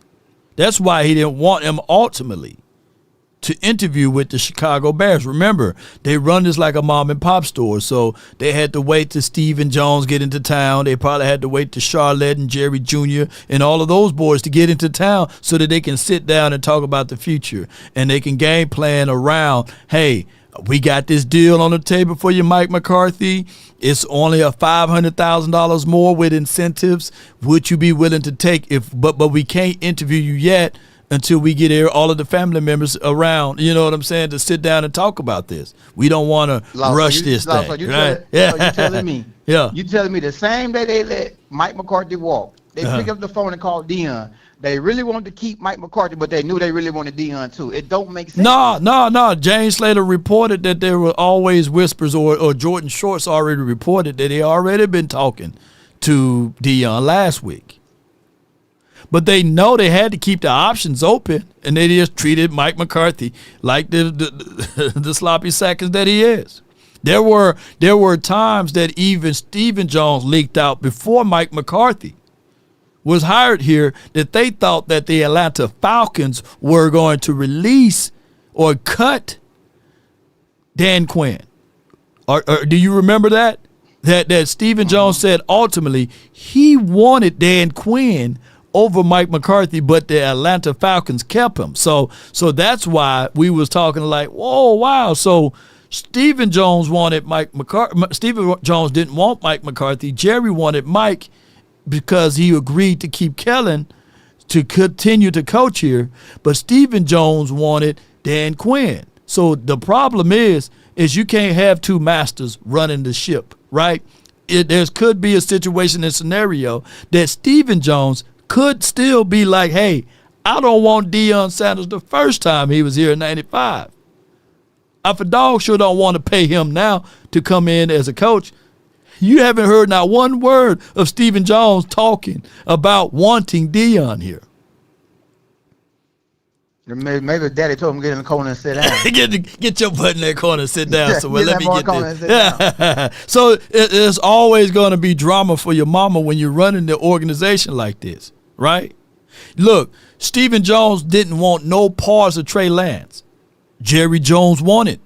Jerry Jones went behind everybody back and called and said, hey, I would give them a 4th-round draft pick. They didn't sit down and have that communication with everybody. But they said, hey, we had to roll with the punches. And look how that turned out. So Jerry Jones, man, is a man of his own mind, and he's running this thing, and he tried to play the two. He entertained the thing with Deion, or Deion entertained the thing with Jerry. But regardless of it, I think that the only way that Deion Primetime Sanders will be a coach here if it comes with some type of consolation prize of his son being here to that degree. I don't know. I think he'll come. I think he'll come without his son being on the team. How backwards would that be? There would be some drama. There would be some news clippings if you hire Deion Sanders and his son get drafted by the Giants. That'd be too crazy. That'd be too crazy. Yeah, but you know what though. But then again, Jerry got pulled though. So if Deion did say yes, now everybody. Oh, the Cowboys moving up to draft Shedeur. All I'm saying is that if Deion Sanders signed on that, but I'm just saying if Deion signed on that dotted line, he has to sign on the dotted line before Shedeur is even drafted. What I also want to touch on is this: when we watch these 4-letter and 3-letter word networks, you gotta remember a lot of these analysts played with Deion Sanders and all of this, right? Facts? So a lot of these people kind of got like salt in the game. So everybody want to keep running with this analogy, like what you gonna do with two big dogs in a room? You know, Jerry Jones want the limelight, Primetime want the limelight. Man, listen, Primetime gonna get in his lane. Primetime gonna color. Primetime gonna worry about them players. Jerry gonna do what Jerry do. They don't want to see Deion come to Dallas. That's a lot of people don't want to see Deion come to Dallas. Yeah, I mean, a lot of people don't want that, and I agree. You know, shoot. I mean, the NFL, you're already getting all the attention. A lot of people didn't want Prime. Look, everywhere Prime went to, he had to go against something. When he went to HBCU schools, you know what I'm saying? He went to my Jackson State. There was a lot of people, and it ain't nothing like having brothers against you, you know what I'm saying, and sisters against you. There was a lot of black people that was against him coming there. There was a lot, you know. But Prime, he did it. He went through. He pledged the situation of, okay, he's a sellout. He's bringing this in. He's trying to flip the HBCUs up, all this stuff. You know what I'm saying? But there was a lot of racial tones to it. I'm from Mississippi. And there's 82 counties in the beautiful state of Mississippi. And it's a whole lot different than any other states of these United States. Every county got their own jurisdiction to a degree. And in the Hinds County, and when you start talking about Madison County, Rankin County, and beyond, didn't you know that they was turning off the water in Hinds County? And Prime had to go to the people and say, hey, man, it's about the kids. Not about this school and not about me. Come on, people need fresh water in Hinds County. Can y'all at least turn the water on? He had to go beg the people to turn the water on. But normally, in those conditionings, because Hinds County is 87% black, you know what I'm saying? They refuse to turn the water on, you see? So it's so many layers to what he was able to do versus going there at HBCU school, spending his own money to pay for his staff, right? For him to still not be accepted because he's doing things out of the norm, right? But eventually he had to sit back too cool and say, you know what? I got to get on up out of here because even the people that I came here for still didn't accept me. That's crazy. That's how crazy he's been everywhere he's been. He's been going through it. And then he got into it with Nick Saban, you know what I'm saying? By taking some recruits. So it's a lot of layers that a lot of people don't see when you bring in Prime, because he goes against the grain and he's unique to a degree. So, yeah, I get all of that. But if he come to Dallas, it's going to be him going against the grain on so many other levels. Yeah, I can see it. That's what I need. That's what I want. Mm-hmm. I just want something different. We need a coaching shift. The whole NFL need a coaching shift. Yep. Stop replenishing coaches. The same coaches coming through getting jobs. Ain't shit changed. Yep. But that's all I got, Law. I just popped in No the doubt. show. Appreciate you. Thank you for calling in. Yeah. Yes, indeed. So, I mean, it's multitudes of levels, and you got to be from Mississippi to understand the 82 counties. Yeah. I saw a Jackson police officer get pulled over from a Madison officer, you know what I'm saying, on County Line Road. Yeah. Hey, why you pulled him over? Yeah, he was speeding, you know. So one cop pulled over another cop, you know. I'm going to give you these tickets, you know what I'm saying? Yes, indeed. So Ed Reed, yeah, Sugar Daddy 1, Ed Reed found out how difficult it really is. And Eddie George, he's doing a good job too over there at TSU. He's doing a good job. But there's levels upon this that the other counterparts would never understand. And this new NIL agreement is helping out, causing these things so that everybody can get money to go to a program to play the sport that they love. Yeah. But it just for what it is. It's just for what it is. But some people would dismiss it. I got from the 201, you're live on the nation, brought to you by FrancoFirm.com. Talk to me. Ooh. Yeah. Sure. Oh, I'm on? You're live, you know. I'm at the gym, Lord. You know what it is. Okay. You know what I mean? So all right, man. Listen, man. This Deion talk, man. Y'all just gotta look at it, man. It ain't. I know people want him, but look, what alpha dog is gonna hire another alpha dog? That's called a scared alpha dog. Jerry Jones is a scared alpha dog. He's not going to hire another alpha dog. He's not. And then you got Stephen Jones, that's a wannabe alpha dog, too. Long. Jason Garrett didn't deserve the job. Got hired. You my puppet. Yeah. If you don't take Kevin Moore, it ain't happening. Hold on now. Keep going. Mike McCarthy, out the league. They didn't want him. I'm bringing you back to life. You my puppet. That's why Spears said this will be Jerry and Steven going against the grain for a chance, you know. The only time that they went against the grain before that time frame was Bill Parcells. Stop. No, stop. The only time.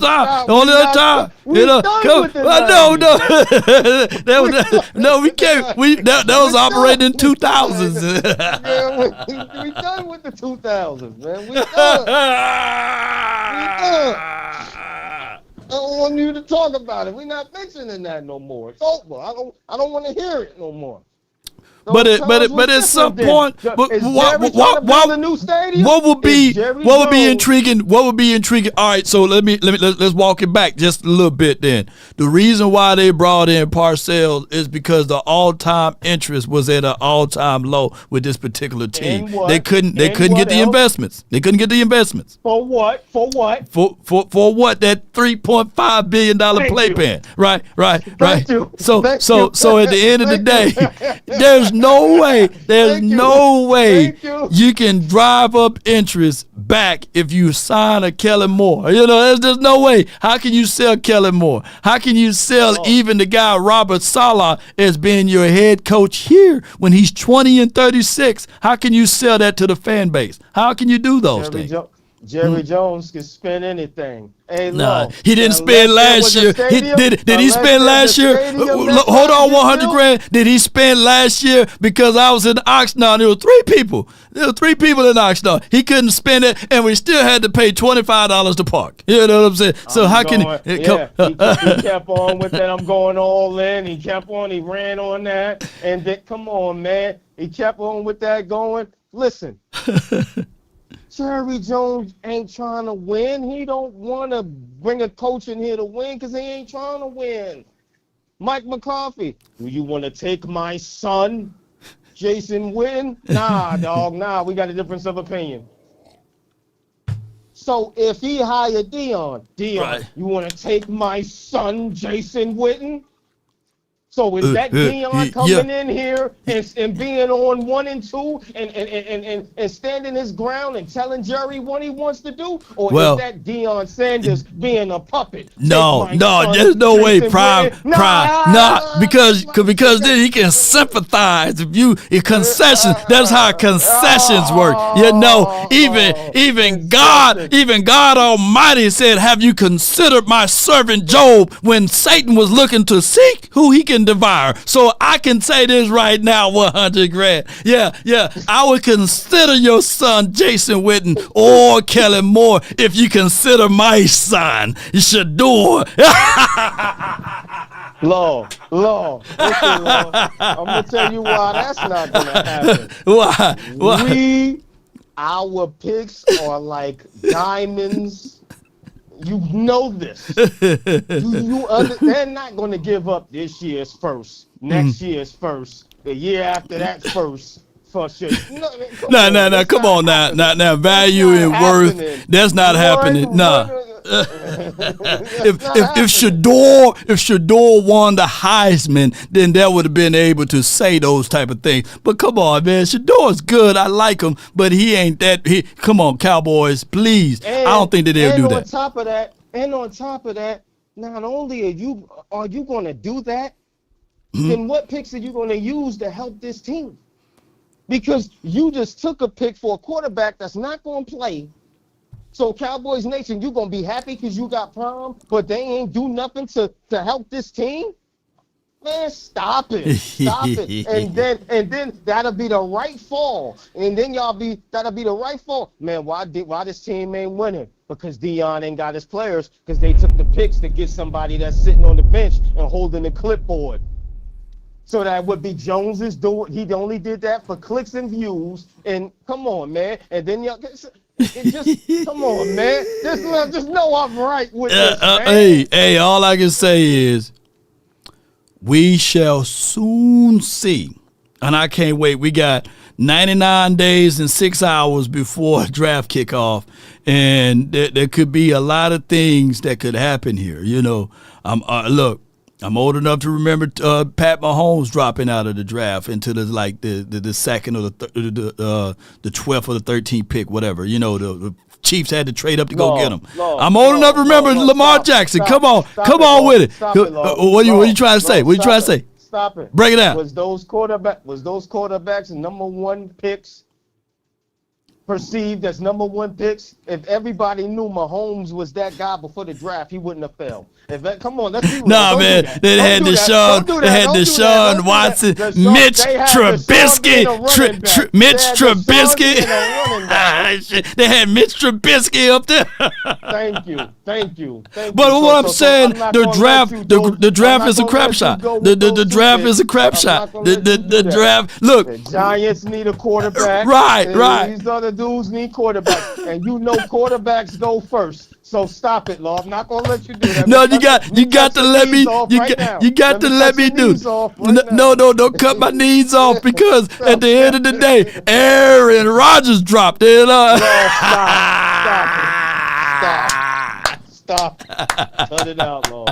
No way. You gonna say Tom Brady next? Well, hell no, I ain't gonna play Tom. I ain't gonna say Tom Brady. He dropped all the way. Now he did drop. But what I'm saying is already reports out leaking that a lot of scouts don't have Shador as a first round talent quarterback.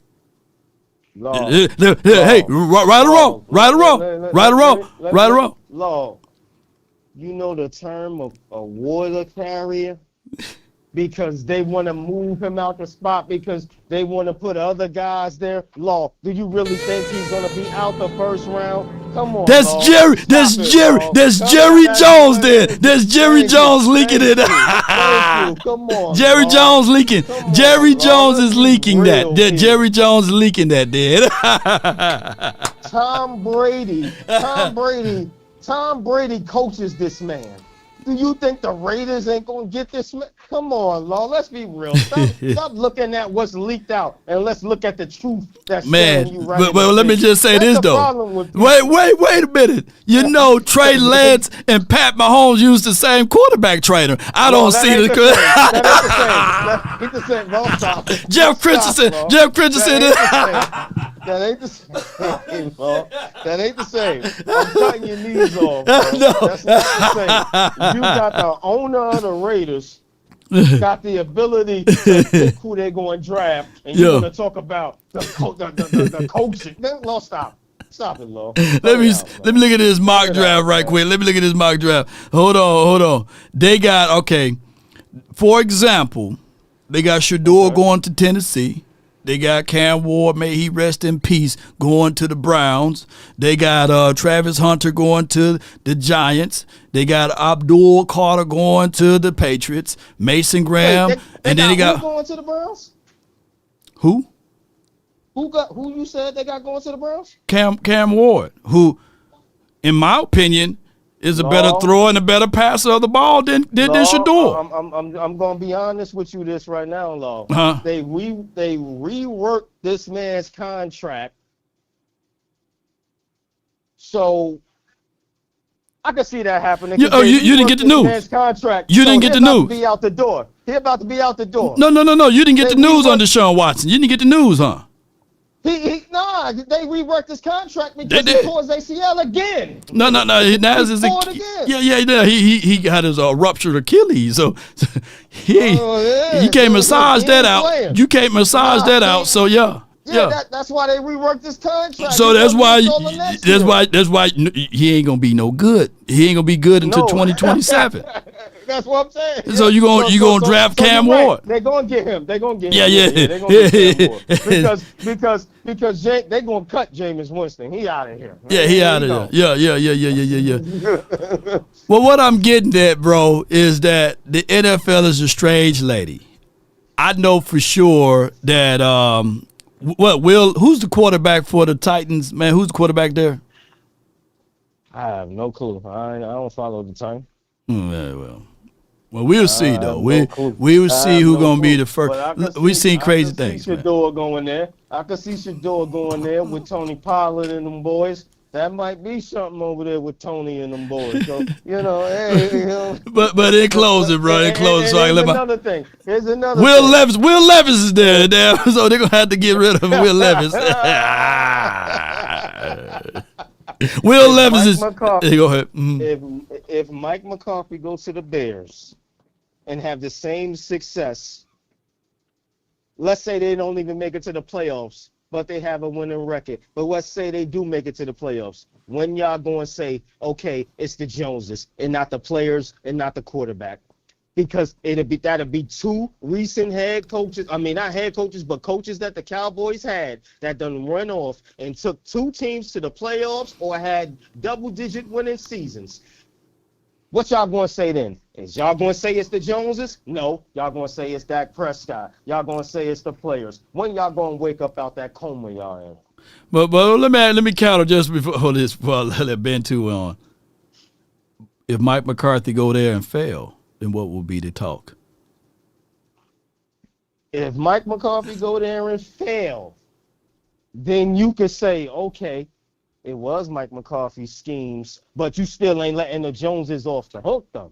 Facts. But if Mike McCarthy go there and we see the Bears getting this player, we see the Bears getting this player, that player, they willing and dealing, they doing everything that the Joneses didn't do. Let's say they fail, but they will and deal and get this player and that player and all of this and that. Can you really say Mike McCarthy had control like everybody want to say he has control? Yeah, you're right. Let's be real. Can you really say he had the control? If they go over there and will and deal in free agency and move around and get these players like Washington has done? We shall soon see, man. You got me on that. You got me on that one right there. We'll see how all of this work his way out. $100,000. Yeah. You know what I'm saying? So be prepared for the puppet coach. And I really, be prepared for the puppet coach. Just be prepared. And if Deion does come here, just know he's going to be a puppet too. I'm out. Oh my gosh. That's my guy, $100,000, man. In the gym, working it out, man. I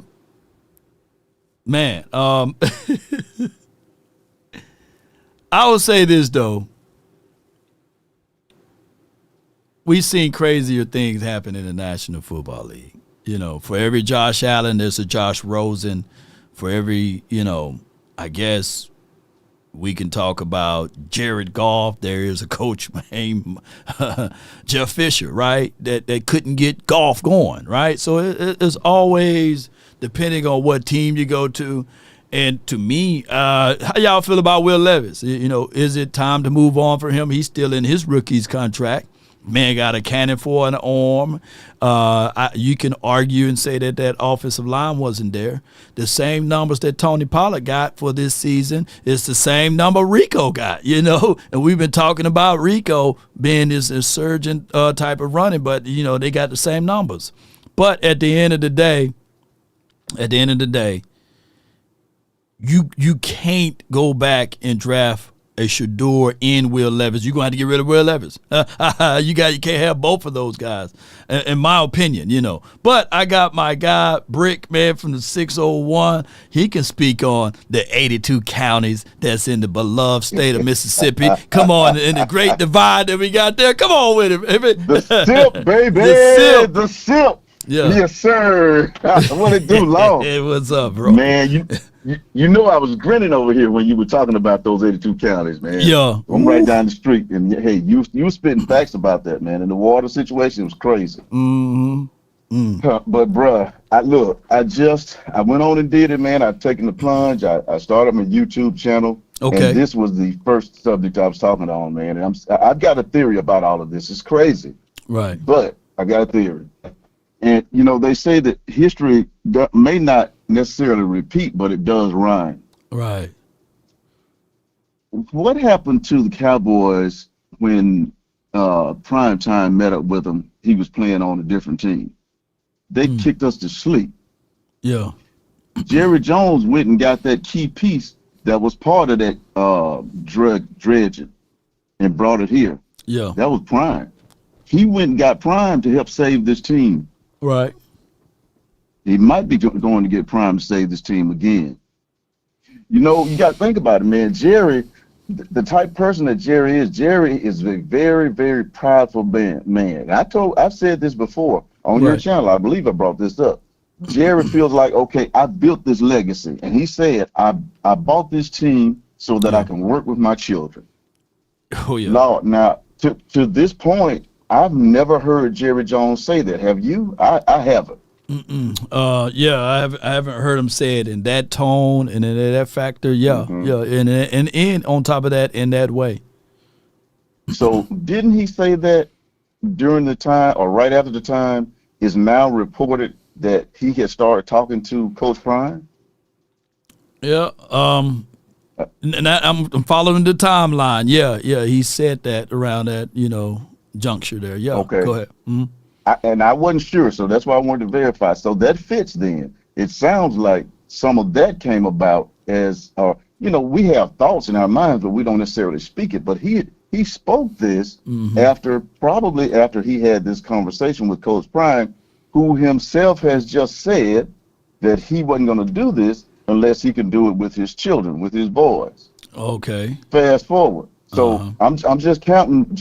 We're just gonna count the notches here. Okay. So that's one thing. The second thing is the legacy side of this thing. Jerry Jones has built something serious here, and Jerry, you use my words, man. You were stealing my thunder. You were using the word gravitas, charisma, cojones. Nobody has the cojones in the organization, the gravitas, the charisma that Jerry does. And people will say, man, Jerry don't have no gravitas. Man, if you go back and look at those interviews before Jerry got a little older, man, Jerry was sharp. He's still sharp for his age. Now, don't get it twisted. But he was really sharp in those interviews. And Jerry is a very smart man. He's brilliant. Yeah, he is. But Steven, on the other hand, Steven has the gravitas of a bonsai tree. He is not charismatic. Now, he's smart, but he just don't have the charisma. So we know, just like you said, out there in Oxnard, they had 3 people sitting in the stands. Yeah. So they had $75 for the parking that day. $75 for that parking that day. $25. So Jerry noticed. I guarantee you, Jerry notices the fall off, y'all. And he knows that if I don't do something, and Jerry knows he's old, if I don't do something, when I leave here, my legacy is going to die with me. So what can I do? Who can I bring in that has enough of that stuff, that oomph, that can actually continue to propel this team? No, excuse me, not the team, the brand, to make sure that this brand stays the #1 sports franchise in the world. There's only one person on the planet that can do it. Primetime Deion Sanders. So what am I going to do to get him here? That man right now is doing all he can. He's calling in favors. He's moving heaven and earth to get Prime to Dallas. Now, here's the crazy thing. He may not get him this year. Right. But, hey, you heard me. I'll take the heat for this later on if I'm wrong. But if they bring in a coach, some no-name somebody for a year or 2 contract, that person is a placeholder for Prime. Yeah. Period. And then you gotta do one or 2 things. You got to either bring in a coach with a better resume than Mike McCarthy, or bring in a coach that's got potentials and expectations that supersedes the resume of Mike McCarthy. You can't go backwards and then try to put that out there for us to sell it to us, right? And the reason why they moved on, like Bill Parcells left the Cowboys in the driest parts, right? He said, "I'm leaving. I'm up out of here." So they had to scramble and scrape to go get a Wade Phillips, right? And that wasn't the first choice because they ultimately wanted Jason Garrett, and they felt bad about the fact that Sean Payton left them, right? Because they didn't get a chance to intervene. So yeah, all of those things, when Jerry Jones started talking about regrets and stuff like that, I'm quite sure that he's going to look into the mirror, whether it's Sky Mirror or whatever he can look into, and say, I don't want to live with regret that a damn Colorado team that outbidded me, Jerry Jones, as a legacy, or the person that's running a $12 billion organization. You know what I'm saying? To get outmatched and outdueled by a college program? No. If I really want to live without regrets, then I'm going to do this one thing that I know for sure that I can go in the grave with a smile on. You know what I'm saying? And be labeled as a guy that hired the first brother coach, the first innovative guy, the guy that goes against the grain. And that would be the titling of Jerry Jones hiring a Deion Primetime Sanders because of the expectations he will bring. And I'm quite sure that Jerry may not outlive the contract that he's going to sign Prime, but he will leave a person that got all of those things that you said that can mirror what he is. You know, because Stephen Jones not that. Jerry Jr. not that. You know, none of those boys are like that. Somebody said earlier, one of the callers said that alpha male is not going to hire another alpha male. Yes, he will. That alpha male will hire that alpha because that alpha knows I'm the king now, but I'm not going to be king tomorrow because I'm going to be gone. But what I want to happen is the things that I put in place, I want them to stand and not fall. Right. That's the whole mindset of a very proud, narcissistic person. Right. I'm right, and I'm gonna, by God, even when I'm gone, I'm gonna make sure you MFers know I was right. So he's gonna do everything he can to make sure that stands. Man, let me tell you, and people, now we give Jerry all kinds of hell. As Cowboys fans, but you got to take into consideration, man. This dude, Jerry Jones, is a very brilliant man. Jerry Jones is a very rich man, but Jerry Jones is still a very powerful man. Come on with it. Jerry can make some phone calls and make some stuff happen that we will never know about. Right. And somehow, some way, all the conditions just seem to fall into place, and this happens.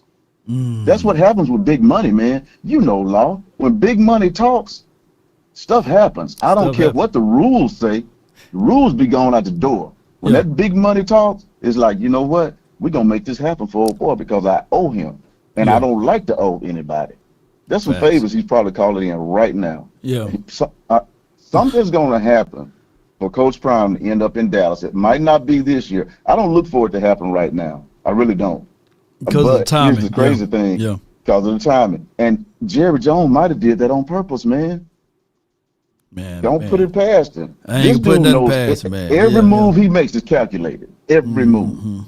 You don't become a billionaire by doing stupid, boneheaded things that if is not calculated. Now, I will say this. Some of the stuff they do as far as the timing of the contracts is really stupid. Right. But even that, I think some of that is just so they can shuff off some of the blame to other people. Man, I think even that is calculated. Man, thank you so much for calling in, man, and let people know where they can find and follow your channels. And I appreciate you, man. And Happy New Year to you. Greatly appreciate you. Love you, Law. Hey, my channel, you can look me up on YouTube, Ice Wall Cowboy. It's all one word, Ice Wall Cowboy. Ice Wall Cowboy. Appreciate you, man. Thank you. Yes, sir. Yes, keep doing what. Thank you, man. I didn't mean to cut you off, but you're off. But man, appreciate you, man.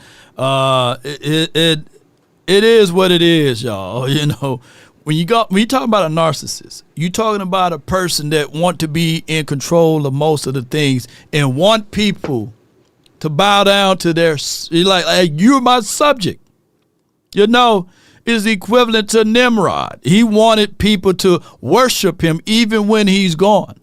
And the people made sure of that.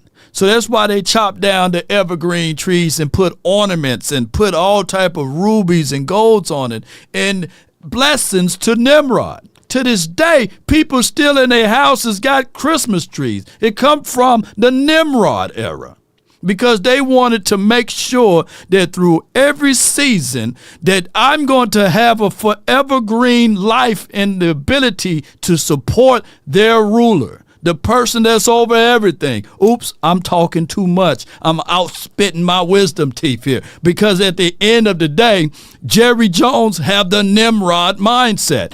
Worship me. Bring me all of the attention. Bring me the clicks. Put the ornaments all over me. And make sure that when every year comes around this time that you're going to know, who I am and what I represent. And that's the star, and that is the fame. And I'm telling y'all, there's a lot of people that think that they got their tree in the house for one thing, but Nimrod somewhere saying another thing, that even 2,000 to 3,000 years ago, people are still worshiping me. They still putting me in all of their houses. And yes, that's just what it is. And that's what a narcissist does. And that's what a ruler or an authoritative figure does. And it's got to be just like that. Come on. Yes, indeed. And I got the 984. You're live on The Nation, brought to you by FrancoFirm.com. Talk to me. Hello? Hey, what's good? Hey, Lord, it's Rico, man. Rico! What's good with you, man? Look, man. Look here, Law. I ain't talking to you football, very out of man, because I knew all this was going to happen. I told my younger brother this. He solid bow down to me. And let me tell y'all Cowboy fans this here. Jerry is like an abused woman. He is determined that he's going to win his way. And got that last caller, some of that is true, but some of that is wishful thinking as a Cowboy fan. Yeah. Jerry, look here. You know, people want to knock Mike McCarthy about not being disciplined. Oh, he ain't. The conference has been locked. No, he ain't disciplined. Go Google right now. Dallas been in the last 10 years, since 2015, top 5 penalized team. Was Mike McCarthy the coach back then? No. Nah. We were low penalized on the game. But Rico, how much discipline? Hold on. How much disciplinary factors you gonna have when you have a coach that's clapping, when you have a false start, or you have a holding call, and the coach is it went to go poof. Yeah, what? Because the coaches don't have no balls. Because when them players with certain contracts, he gonna play. He know he is. Helicopters landing on the practice field. Yeah. Huh? Let's stop. Look here. Let's stop. Dallas, people, this is two things I try to tell Cowboy fans. Dallas been a penalized team for a long time. It have been. Different coaches. Yeah. Oh, and this is the thing. Listen to what Jerry said the other day. Jerry said, we are the sixth winningest best team in the regular season. And that is true.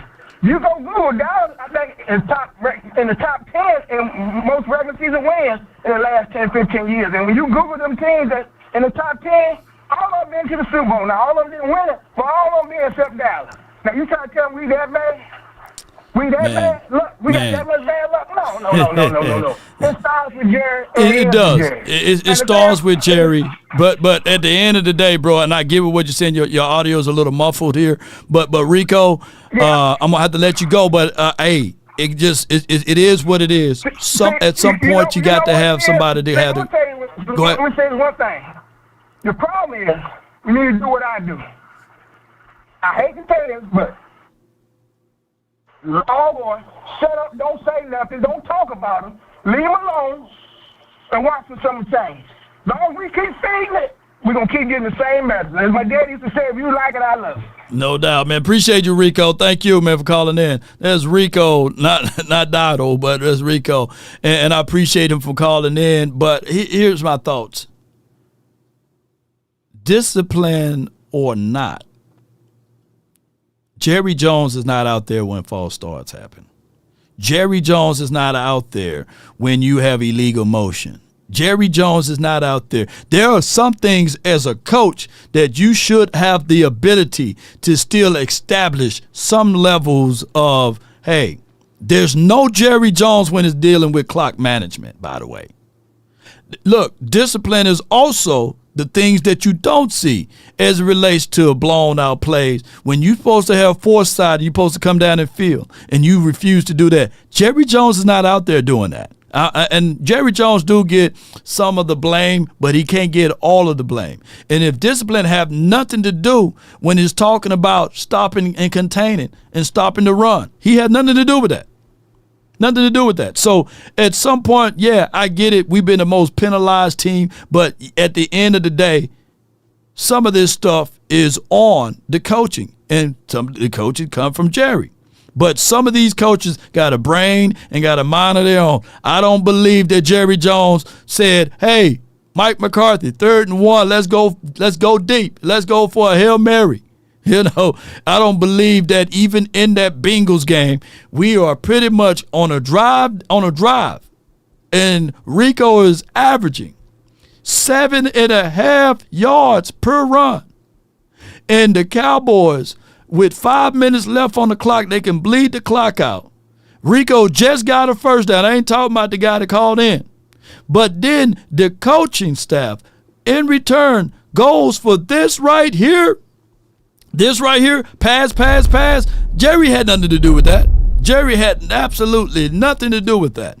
I got Ice Wall, man, for my guy. You just called in from the 601 for a 50-piece, man. Appreciate you. Keep spitting facts, big homie. Much love from the SIP, baby. Appreciate you, man. Thank you so much, man, for your support. Johnny Blue for the $199 for your mind says Jerry Jones didn't do anything in free agency too. Yeah. Or was there Stephen Jones?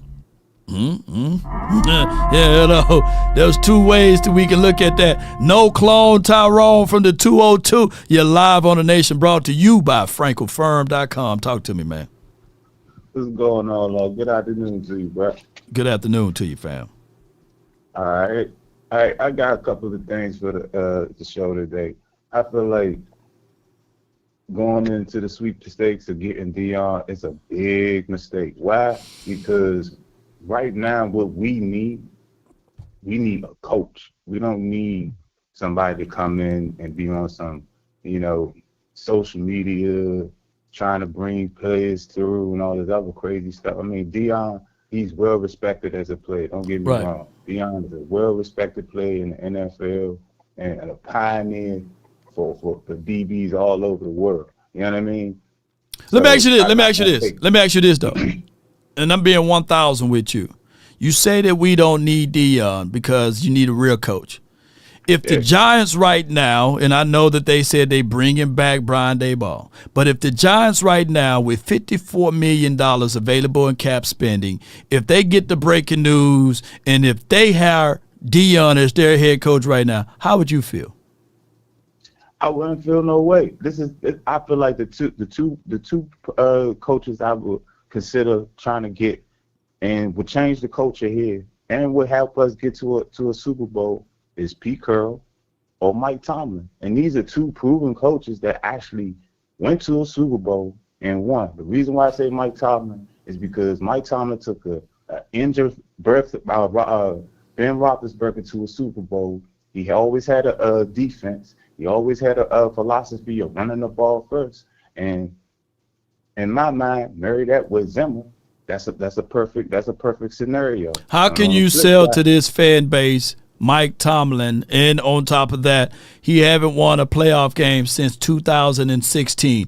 And I get it. He was able to deal with the things that he was dealing with over there in Steelers land, but they had TJ. They went and got the kid that was from on the defensive backside. I think they put him at safety, Minka. So they went and got pieces on defense. Now, offense to a degree, yeah, they've been pretty much at the bottom of the ends of that. But how can you sell Mike Tomlin to the nation and bringing him here?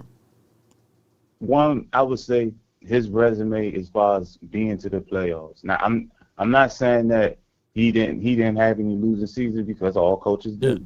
But he never had one.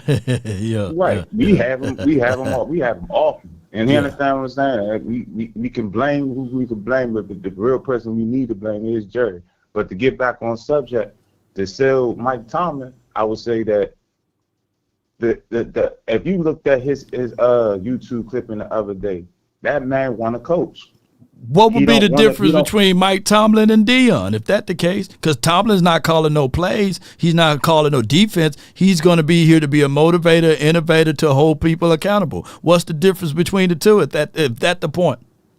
The difference between the two is the NFL experience. He has the experience in the NFL, and he has the experience dealing with NFL players. I'm not taking that. Like Deion is he he's a coach. I'm Right. not taking nothing away from Deion. It's being a coach and a motivator. What I'm basically saying is Deion did that in Little League. He did that in college. He never coached in the NFL. And I'm not. That's what I'm saying. I'm not saying that That's he the can't do it. only time. Look, the That's only all. time we talk about the Cowboys in the '90s is from a guy who never coached in the NFL, and his name is Jimmy Johnson. He was the guy that was green, and on top of that, he didn't call the plays. He motivated the plays. He motivated the players. He had Dave Wanstead on defense, and he had Noah Turner on offense calling the plays. And he was the guy that innovative and being able to motivate. That's the same difference between the two, right? Mm-hmm. That's you right, and I can't. I'm not taking that. I'm not taking nothing away from that. But what I'm saying is, what I'm basically saying is, if to sell Mike Tomlin, right? I know for a fact that Mike Tomlin, he's an alpha male, Right, true that. just like Deion is. Deion is an alpha male as well, and to bring back to the point, the reason why I'm saying this is because Sador's gonna be sitting down for about 5 years. He ain't gonna see the field. Yeah, he might see the field, and if he do come in, that's what I'm saying. It's like it's too much to go into, and that's not what we like right now. What we need is a running back. Like, truth be told, like, we really need a running back to make this offense go. We need a Murray, another receiver, a number one or true number two with CD. That's what we really need. You understand what I'm saying? What we really need is a D tackle. You understand what I'm saying? A veteran D tackle that's gonna move that motherfucker power for us to be able to stop the run. What we really need is another linebacker. You understand what I'm saying? Yeah, So, I mean, you can get three of those things right now. You can go draft Ashton Genty, and then you can go get a Jahad Campbell in the second, or you can go get if Deion Walker or Delaney, or how you say that kid's name from Kentucky, if he falls in the third, you can go grab him, or you can do like what normal teams do in free agency and go get you a big boy with a proven resume, right? Or you can flip it if you don't want to Ashton Genty in the first round. You can literally there's a guy named Walker for Georgia that the Cowboys might be high on. You know what I'm saying? You can get him in the first. And there's so many ways that you can look at this, but ultimately we can't talk about those things until we get a true coach in here, because we don't have a coach right now. We need to have their coach right here in a philosophy. My thing is with I agree with the Pete Carroll. I like Pete Carroll, although he's long in the tooth. I'm quite sure that he haven't forgot about how to coach football. But the Mike Tomlin thing is, we can talk about X, Y, and Z's, but the last time we seen Mike Tomlin in the Super Bowl, he lost. He lost to Mike McCarthy, right? So, he lost to Mike McCarthy. So we kind of moving the furniture around on the Titanic, because we know for sure that Mike Tomlin here, he don't have the resume as it relates, or the what we call that report. That's a better way to say it. He don't have the report like Prime have with Jerry. So we talking about levels of comfort. There's no guarantee that Jerry Jones will be comfortable with Mike Tomlin here, hiring him on the guy that absolutely lost in the Super Bowl in Dallas. Here. You know what I'm saying? On a guy that they got rid of here. And on top of that, we got to introduce this too. Mike Tomlin is one of those coaches that's getting paid $16 to $17 million. You know what I'm saying? Right. So I don't think that he's going to pay that much money for Mike Tomlin on that as well. Yeah. You're right about that. I ain't think about that. See, I was thinking in the general aspect of, like, he a running type of coach. He a defensive minded type of coach. But he did lose in the Super Bowl. And then, you know, he won 16 million. You know? Yeah. They ain't gonna pay for that. Yeah, but like I say, I agree with the Pete Carroll only to the degree if we operating out of comfort, right? I feel like yeah. I feel like if we are gonna go get a coach, Pete Carroll be the coach that we need to get. You know what I mean? Because he'll bring the running game to this team, and what's the guy name that played for Boise State? Genty, yeah. Genty, yeah. Genty is one of those generational running backs. Like, I feel like if he falls, I feel like it's a possibility Shorty can fall to 12. We need to get him because he could change the culture here. Like, Shorty want to play here. He already said he want to be here, and I don't want to overlook that. Like, I really don't want to overlook that shit. Like, I feel like that's the move. The move right there is get Shorty and get another receiver. Well, no doubt, man. I appreciate you for calling in, Tyrone, man. Hold it down. You know what I'm saying? Hey, no problem. DC for life. DC for life, you know. And I do value everyone's opinion, you know. At the end of the day, this is for what it is, y'all. The Cowboys are in the coaching desire hire, you know. And you got two ways you can look at it. Either they can hire out of comfort, or they can hire out of, hey, let's just do some stuff, man, we didn't do since Bill Parcells was here. Or let's do something that we didn't do since Jimmy Johnson was here. Let's go against the grain. That's all it is. Those are your options. There's no in between. Old folks don't like new routines. That old dog don't like new tricks. Can't teach them, you know. But what we are saying is, hopefully, this could be a situation for them, right? But I doubt it. All right, I got from the 206, Eric, you're live on the Nation, brought to you by FrankAffirm.com. Talk to me. What's up, man? What's up? What's up with you, Eric? Well, I tell you, if it's Pete Carroll as the coach in Dallas, he just might bring in DK Metcalf. Yeah. Yeah. Might. He just might. And I've been begging for you for my guy to come home. DK Metcalf, my Mississippi boy. Yeah, I'll give you Mingo. I'll give you Mingo and Jalen Brooks for DK Metcalf right now. Oh man, yeah. I mean, I can't believe that. I mean, that was kind of a nightmare the last few years for you guys. Yeah. Because, I mean, like, everybody wanted him gone, and Jerry would not do it. Now he's finally done it. Yeah. Yeah. So now we have to figure out who the new coach is going to be. I think Deion would actually be a pretty good fit. Yeah. Yeah.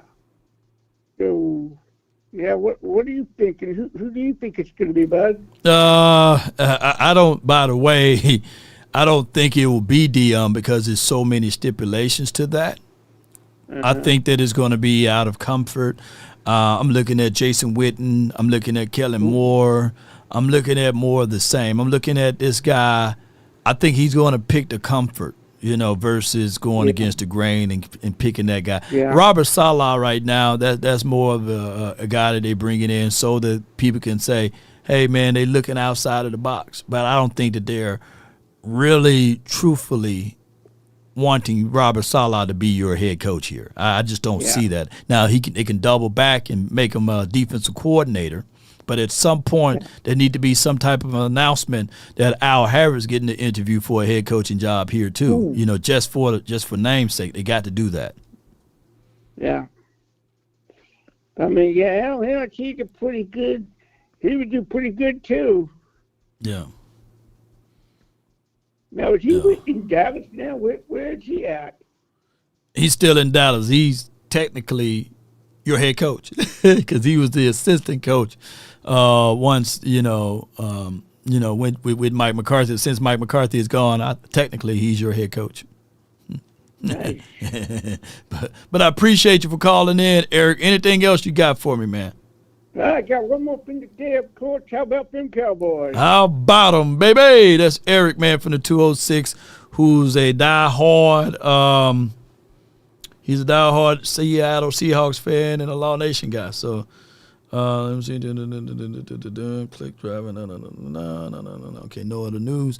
I got my guy from the 575, and then we got the 562. But from the 575, you're live on the Nation, brought to you by FranklinFirm.com. Hey, what you up, got? Law? What's up? What's up, Chris? What's going on with you? I don't know much. I don't think they're going to get Deion. I think Jerry Jones is going to stay with his comfort. You think he might stick with Mike Zimmer as a head coach? There's a possibility. I heard news that he's thinking about retiring. And that could be, just news out there. I don't know for sure. If a tangible offer is there, I'm quite sure Mike Zim would rush to take a $4.5 million deal. I'm quite sure that he would do that in a heartbeat. And talking about coaches, if we had our choice, would you bring back like some Hall of Famers and Pro Bowlers? You know how Jerry likes comfort? Old players like maybe Troy as a head coach. Maybe Tony Romo as offense coordinator. Ken Norton as a defensive coordinator. How would that look like? Yeah, that will rob Jerry blind because right now Troy Aikman is making right at 19 to 20 million APY just to do the ESPN show once a week. And on top of that, Tony Romo is making anywhere between 18 to 19 million dollars himself. So no, Jerry is comfortable paying 4.5. I don't think that he'll be willing to pay that much money and buy out contracts for them to coach here. Yeah, what do you think, though, it would look like if we were to get them? Oh, man. The team would look good under them? I think that Troy demands a level of some type of accountability. He had it even when he was here playing. So, yeah, I think that Troy will bring that to the table and at least go back and forth with Jerry and Steven. I think that Tony Romo, he will be green because he never coached before, and you had to go through some growing pains, but the kid know football, and I wouldn't take that behind him. I think that will be something that he will at least bring some levels of information to the table, but he will be still green. Yeah. Yep. Not just throwing that out there, No, you never know. Something like that would be nice. It'll be nice, Chris, but I appreciate you for calling in. Thank you, and you have a good day and a better tomorrow. All right, DC for life. DC for life. Chris Martinez, man, my dog, All right, so I got Aaron from the 562. You're live on the Nation. Talk to me, man. What's going on, Law? Hey, man, what's good with you? I ain't got nothing really to say. Okay. Wishful thinking, I would love to have Robert Saleh as a DC. Yeah. And that Pete Carroll, I didn't even think about Pete Carroll coming over. That wouldn't be too bad, but it's up in the air who we gonna get. If you get Pete Carroll and Robert, right? LOB, baby! LOB, because they'll be like the second coming of that, even though Robert has a different variations of thoughts from what they did over there for Seattle. But I can see those two combinations being lethal. Right. Yeah. Right, exactly. But as far as the draft, and make this short, do you think Cowboys, because it was like the quarterback from Texas just declared that he's going to go for the draft? Okay, Quentin Ewers? Yeah. Do you think if we got Archie Manning, you think the Cowboys going to go for Archie Manning when he comes for the draft? That's 2027. 2027 or 2028-ish. That's a long way from here, man. It's 2025. By that time, Dak will be out of his contract. Yeah, there's two ways with Dak. Either we're going to be continuously on the bottom end of like what we've seen this year, or we're going to be drafting anywhere between, like we always been, drafting at the 24th through the 30th pick, So I don't know we will be even in those areas to even draft the Archie, because it goes back to this, man. We never sucked enough, you know what I'm saying, as an organization. Even with Dave Campo, we was winning 5-11, 5-11, 5-11. We have to lose more games, but the Cowboys figure out ways not to do that right. So we never get a chance to get those kinds of caliber of quarterback as it relates to that. Okay, I hear you on that. Sure, that's all I got for right now, man. You know, Yeah. I'll probably hit you up tomorrow, Lon. Thank you. No doubt, man. Shout out to you, Aaron. And this is not Rogers. Yeah. Hey, right. Oh, hey, pray out. Pray for California and these fires, man, because this wind out here is ridiculous. Man, I'm praying for you, bro. Appreciate you, man. Man, appreciate it. It's Aaron, man, from Long Beach, Cali, man. I hope all is well with him. Goodbye. Boy, we had some great calls today, man. But just to pick y'all brain one more time on the notion of how this particular organization and franchise run, or on the mindset, that's a better way to say it, on how this franchise and organization run, it's still on the hands of Jerry. Let's listen. You said, what does it take?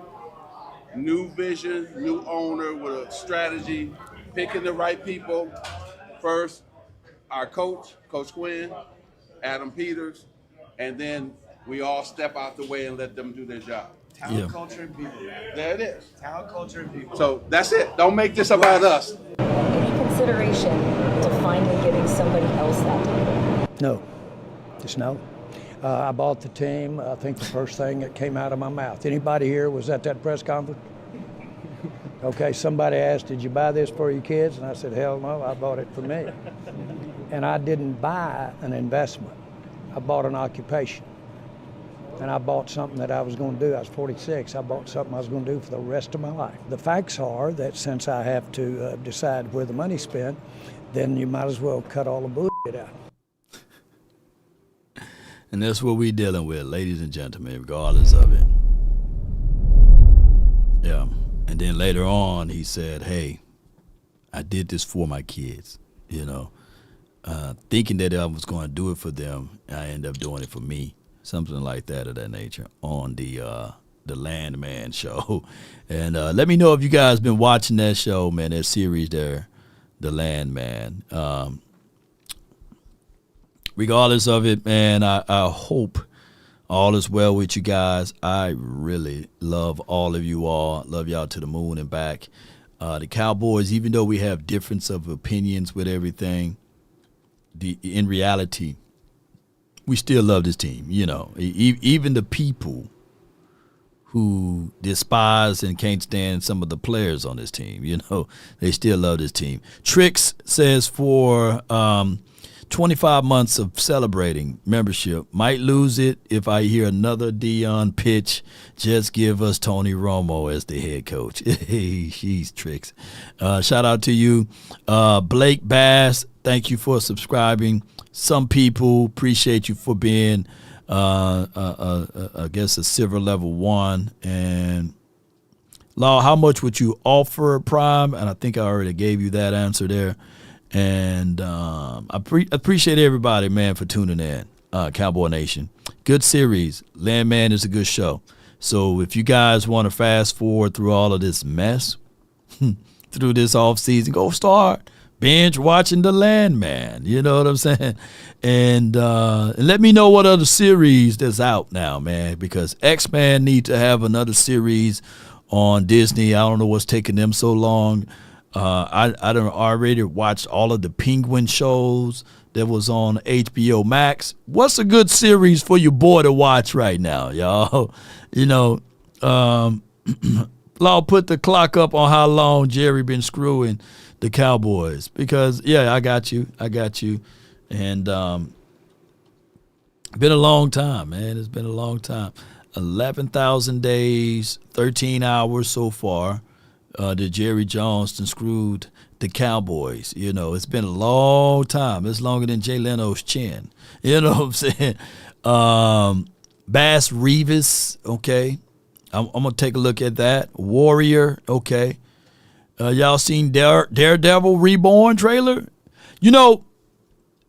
Here's what I'm going to say about the Superman. The new Superman movie, either it's going to be fantastic or it's going to be a flop. Why do Superman look like Flash?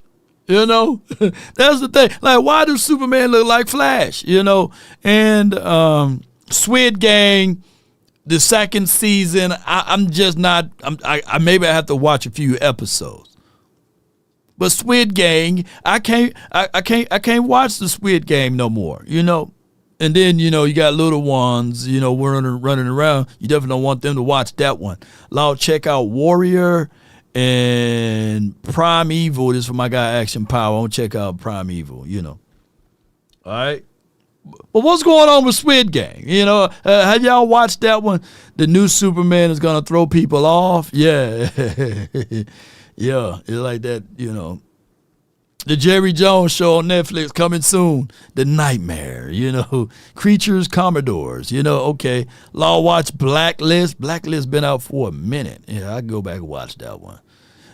Yep. Appreciate y'all, man. Y'all continue to hit that like, share this content. And if you're new here, subscribe, man. I most of my shows are freestyle. I try to freestyle all of my shows. I probably need to do a better job on getting show notes and stuff together. But I think that y'all like the spontaneity, the creativity of Law, spitting stuff out from the dome and all of that good stuff. We will be live later on tonight with Cowboys Collective. The show never ends, baby. So be sure to subscribe, download Cowboys Collective on your YouTubes and everything. We're growing there. Yeah. We're growing there, and we will have more and more things that's going to be around for you guys to digest as relates to that. So salute to you guys for getting us and allowing us to be monetized there. I don't know if Super Chats will be open, but we accept all donations, man. So we're going to get the real scoop from what John Machota said. Shout out to Hollywood, John Machota, all on the TV airways. Shout out to him. We will have my brother from another mother, Foots the King, as well as Attack on the Cowboys, formerly known as Dak Attack. Appreciate you guys for being here with us on Cowboys Collective. We will have a show later on tonight speaking on terms of what we need to talk about with this team in the up-and-coming draft, coaching selection, and beyond. So let's go. Yes, indeed. Thank Improv Law. Yeah, I appreciate you. Y'all like the improvs, a lot of people like comedians and stuff. I like the comedians that just goes out there on the stage and just start picking on folks. You know what I'm saying? I think Mike does it. I forgot his last name. Is it Mike Wright or something like that? He does it. There's another comedian name is Jackson. I think he does a real good job. Let me see if I can pull up his name. Yeah, improv. Comedian. Nate Jackson. Look up comedian Nate Jackson. Nate Jackson, hilarious. Nate Jackson and Michael Wright, I believe. Nate Jackson is funny as all get out. Oh my God. D.L. Hughley, before the Illuminati got to D.L. Hughley, he was funny, They need to reboot him.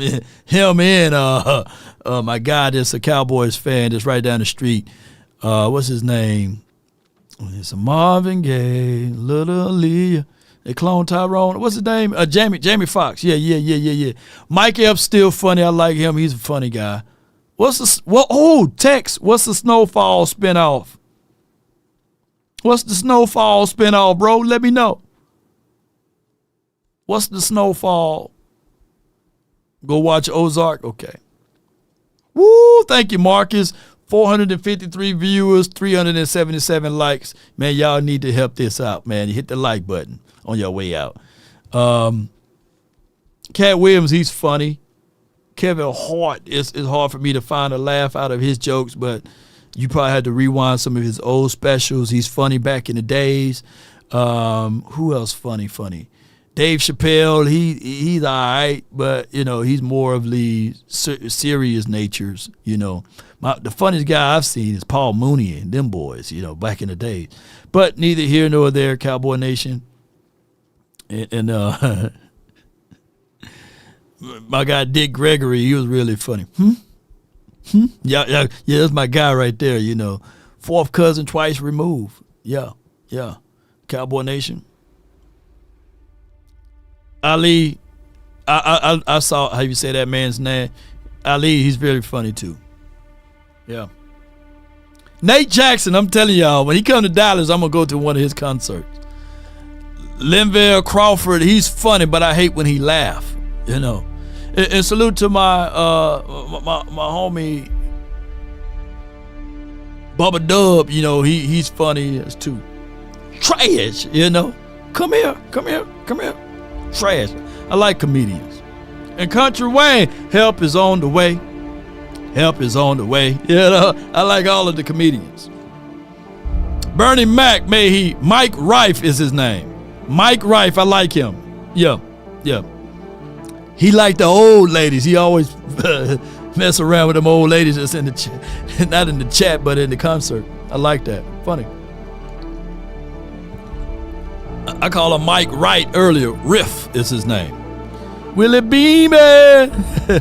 Appreciate everybody for tuning in. Be sure to hit that like on the way out. Cowboy Nation and everyone that's listening.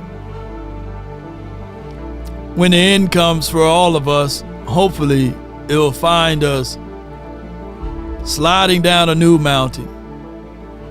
You know. Conquering new beginnings. Not standing on old. And so far, we've been stuck in the 90s. Anything that we talk about as it relates to success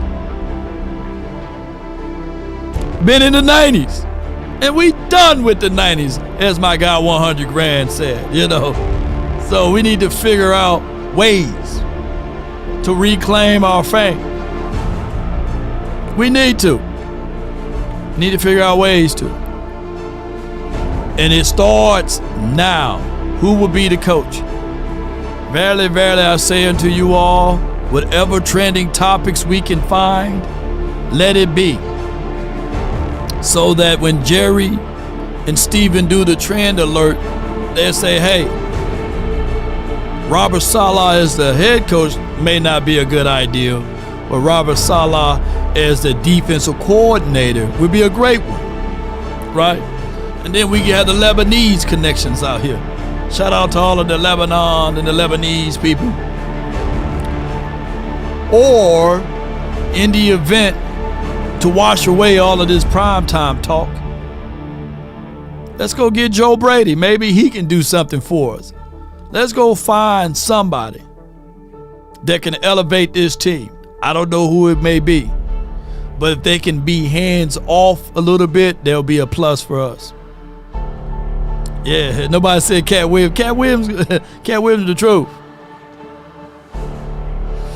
But if you want a thing bad enough to go out there and fight for it, to work day and night, to give up your time and your peace and your sleep, if all of your desires of it makes you quite mad, that you don't get tired, and it makes you hold everything, tawdry and cheap, if life itself seems empty and useless without it, and all that you scheme and dream is about it, if you will gladly go out there and sweat for it, fret, or plan, or to lose all terror of your mind, if you would just simply go after the thing you want with all of your capacity, strength, sagacity, with faith, hope, and confidence, and stern pertinacity, if neither the cold or the poverty or the famish or fame or the sickness of your body or brain can turn you all away from the thing you want, if dogged and grim and besieged and beset, with the help of Almighty, you will get it.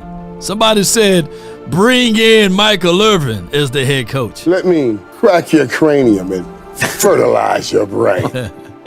Let's bring back all of the 90s guys to coach this team. Give me my theme music. Let's go, baby. One love. If we offended anyone, charge it to my beard, not my heart. And if you somehow an Eagles guy and you offended, well, you just offended. Come on up in here and run it up with us. One love, and roll those Reds. Come on.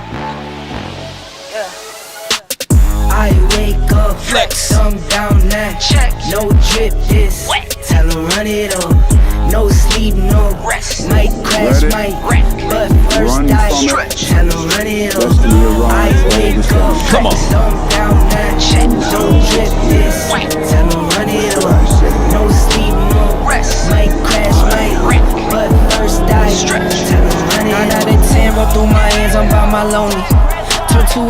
savage, now my baby wants to hold me. I love my fans, don't need no friends, I got my homies. Thought I could trust you, I find out you tried to zone me. I'm number one up on that court, I'm Nick McGrady. The first one in, the last one out, can't call me lazy. Can't call Law Nation. I was sending the invoice and they pay me. I need 6 rings like MJ and Law Nation. Come on. I wake up, flex, thumb down that check. No drip this, tell him run it up. No sleep, no rest. Might crash, might wreck. But first I stretch, tell him run it up. I wake up, flex, thumb down that check. No drip this, tell him run it up. No sleep, no rest. Might crash, might wreck. But first I stretch, tell him run it up. Y'all gon' make me take that trip way out to Europe. Come on with it. I call up Nigeria, come through in a hurry. Alright. Those London boys don't come to play, you should get worried. Alright. One false move, find yourself, they getting buried. Dance with the devil, used to love playing those games. Made some bad decisions that brought my mama pain. I made a promise to her, swore that I would change. I'm on the come up, bet I live up to my name. I wake up, flex, thumb down that check. No drip this, tell him run it up. No sleep, no rest. Might crash, might wreck. But first I stretch, tell him run it up. I wake up, 68888. Watch the entire family. Is that a movie, Sadiq? Appreciate you so much for your support. Appreciate you. Tell him run it up. Jesus, this is your humble servant, Lord. There's clearly been a miscommunication, Jesus. Just saying this burden is a little bit too heavy for your servant, Lord. I'm just saying, Jesus, my cup runneth over, Lord, is what I'm saying. The thing is, I ain't even thirsty, Jesus. Not a little bit. You can take this whole cup, the picture of it, all of it, Jesus. Come on with it, baby. Yeah.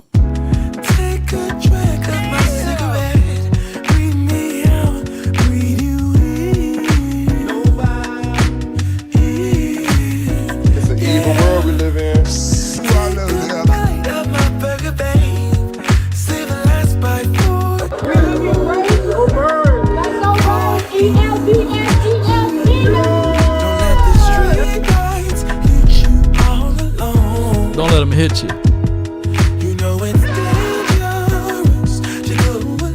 It's danger, baby. 68888. Okay.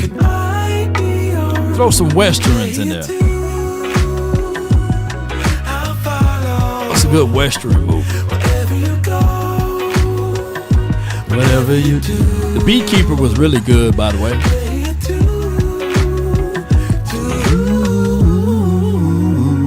J Business, let's get it. Pete, I see you. Sean, and another one. Come on with it, yeah.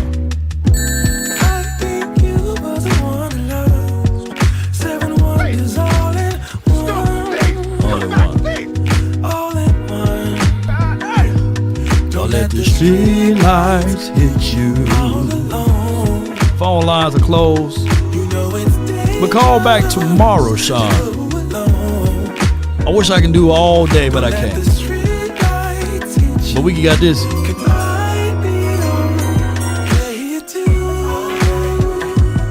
She swallowed. Come on. All right.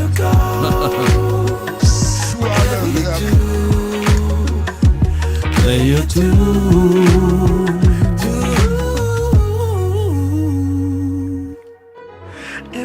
Man, you tried to get me to watch From. I had every light on in the house. I don't do them scary movies. My dreams are too vivid. That's why I don't do scary movies, you know.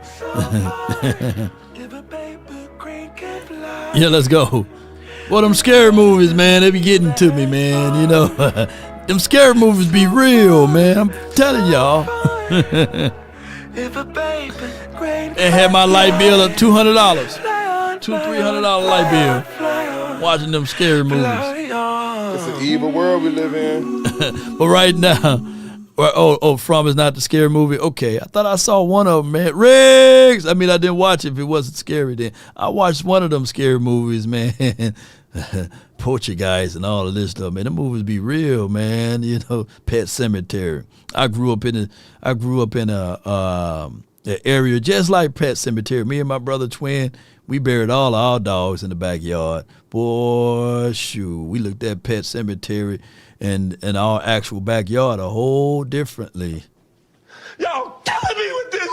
Yes, indeed. Let me get on up out of here, man.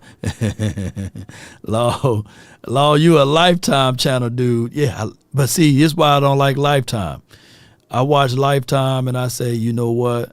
The guy's the bad guy. It's always the guy is the bad guy on Lifetime. And it's shameful for them to point us out like that. Shame. The guy. Shame. It's the bad Shame. guy. But give me Law and Order, man. I go watch those, man. Dun, dun, dun, dun, dun. Get your up there, contain the damn ball. Yeah, I watch Law and Order. Let me get on up out of here. One Love, DC for life, not for sure. For short, yeah. Did I say there's almost DC for life, not for sure. No, I am DC for life, not for short. Come on with it. Amityville Horror was based off of a true story.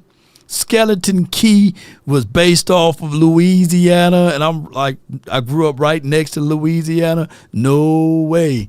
Yes, indeed. And then Get Out. You know, Get Out was a scary movie to me. You know, it made me feel type of different when I go over certain people's houses and they say, "Do you want some tea?" I'm like, "Oh hell no! I'm bringing my own. I'm bringing my own fluids."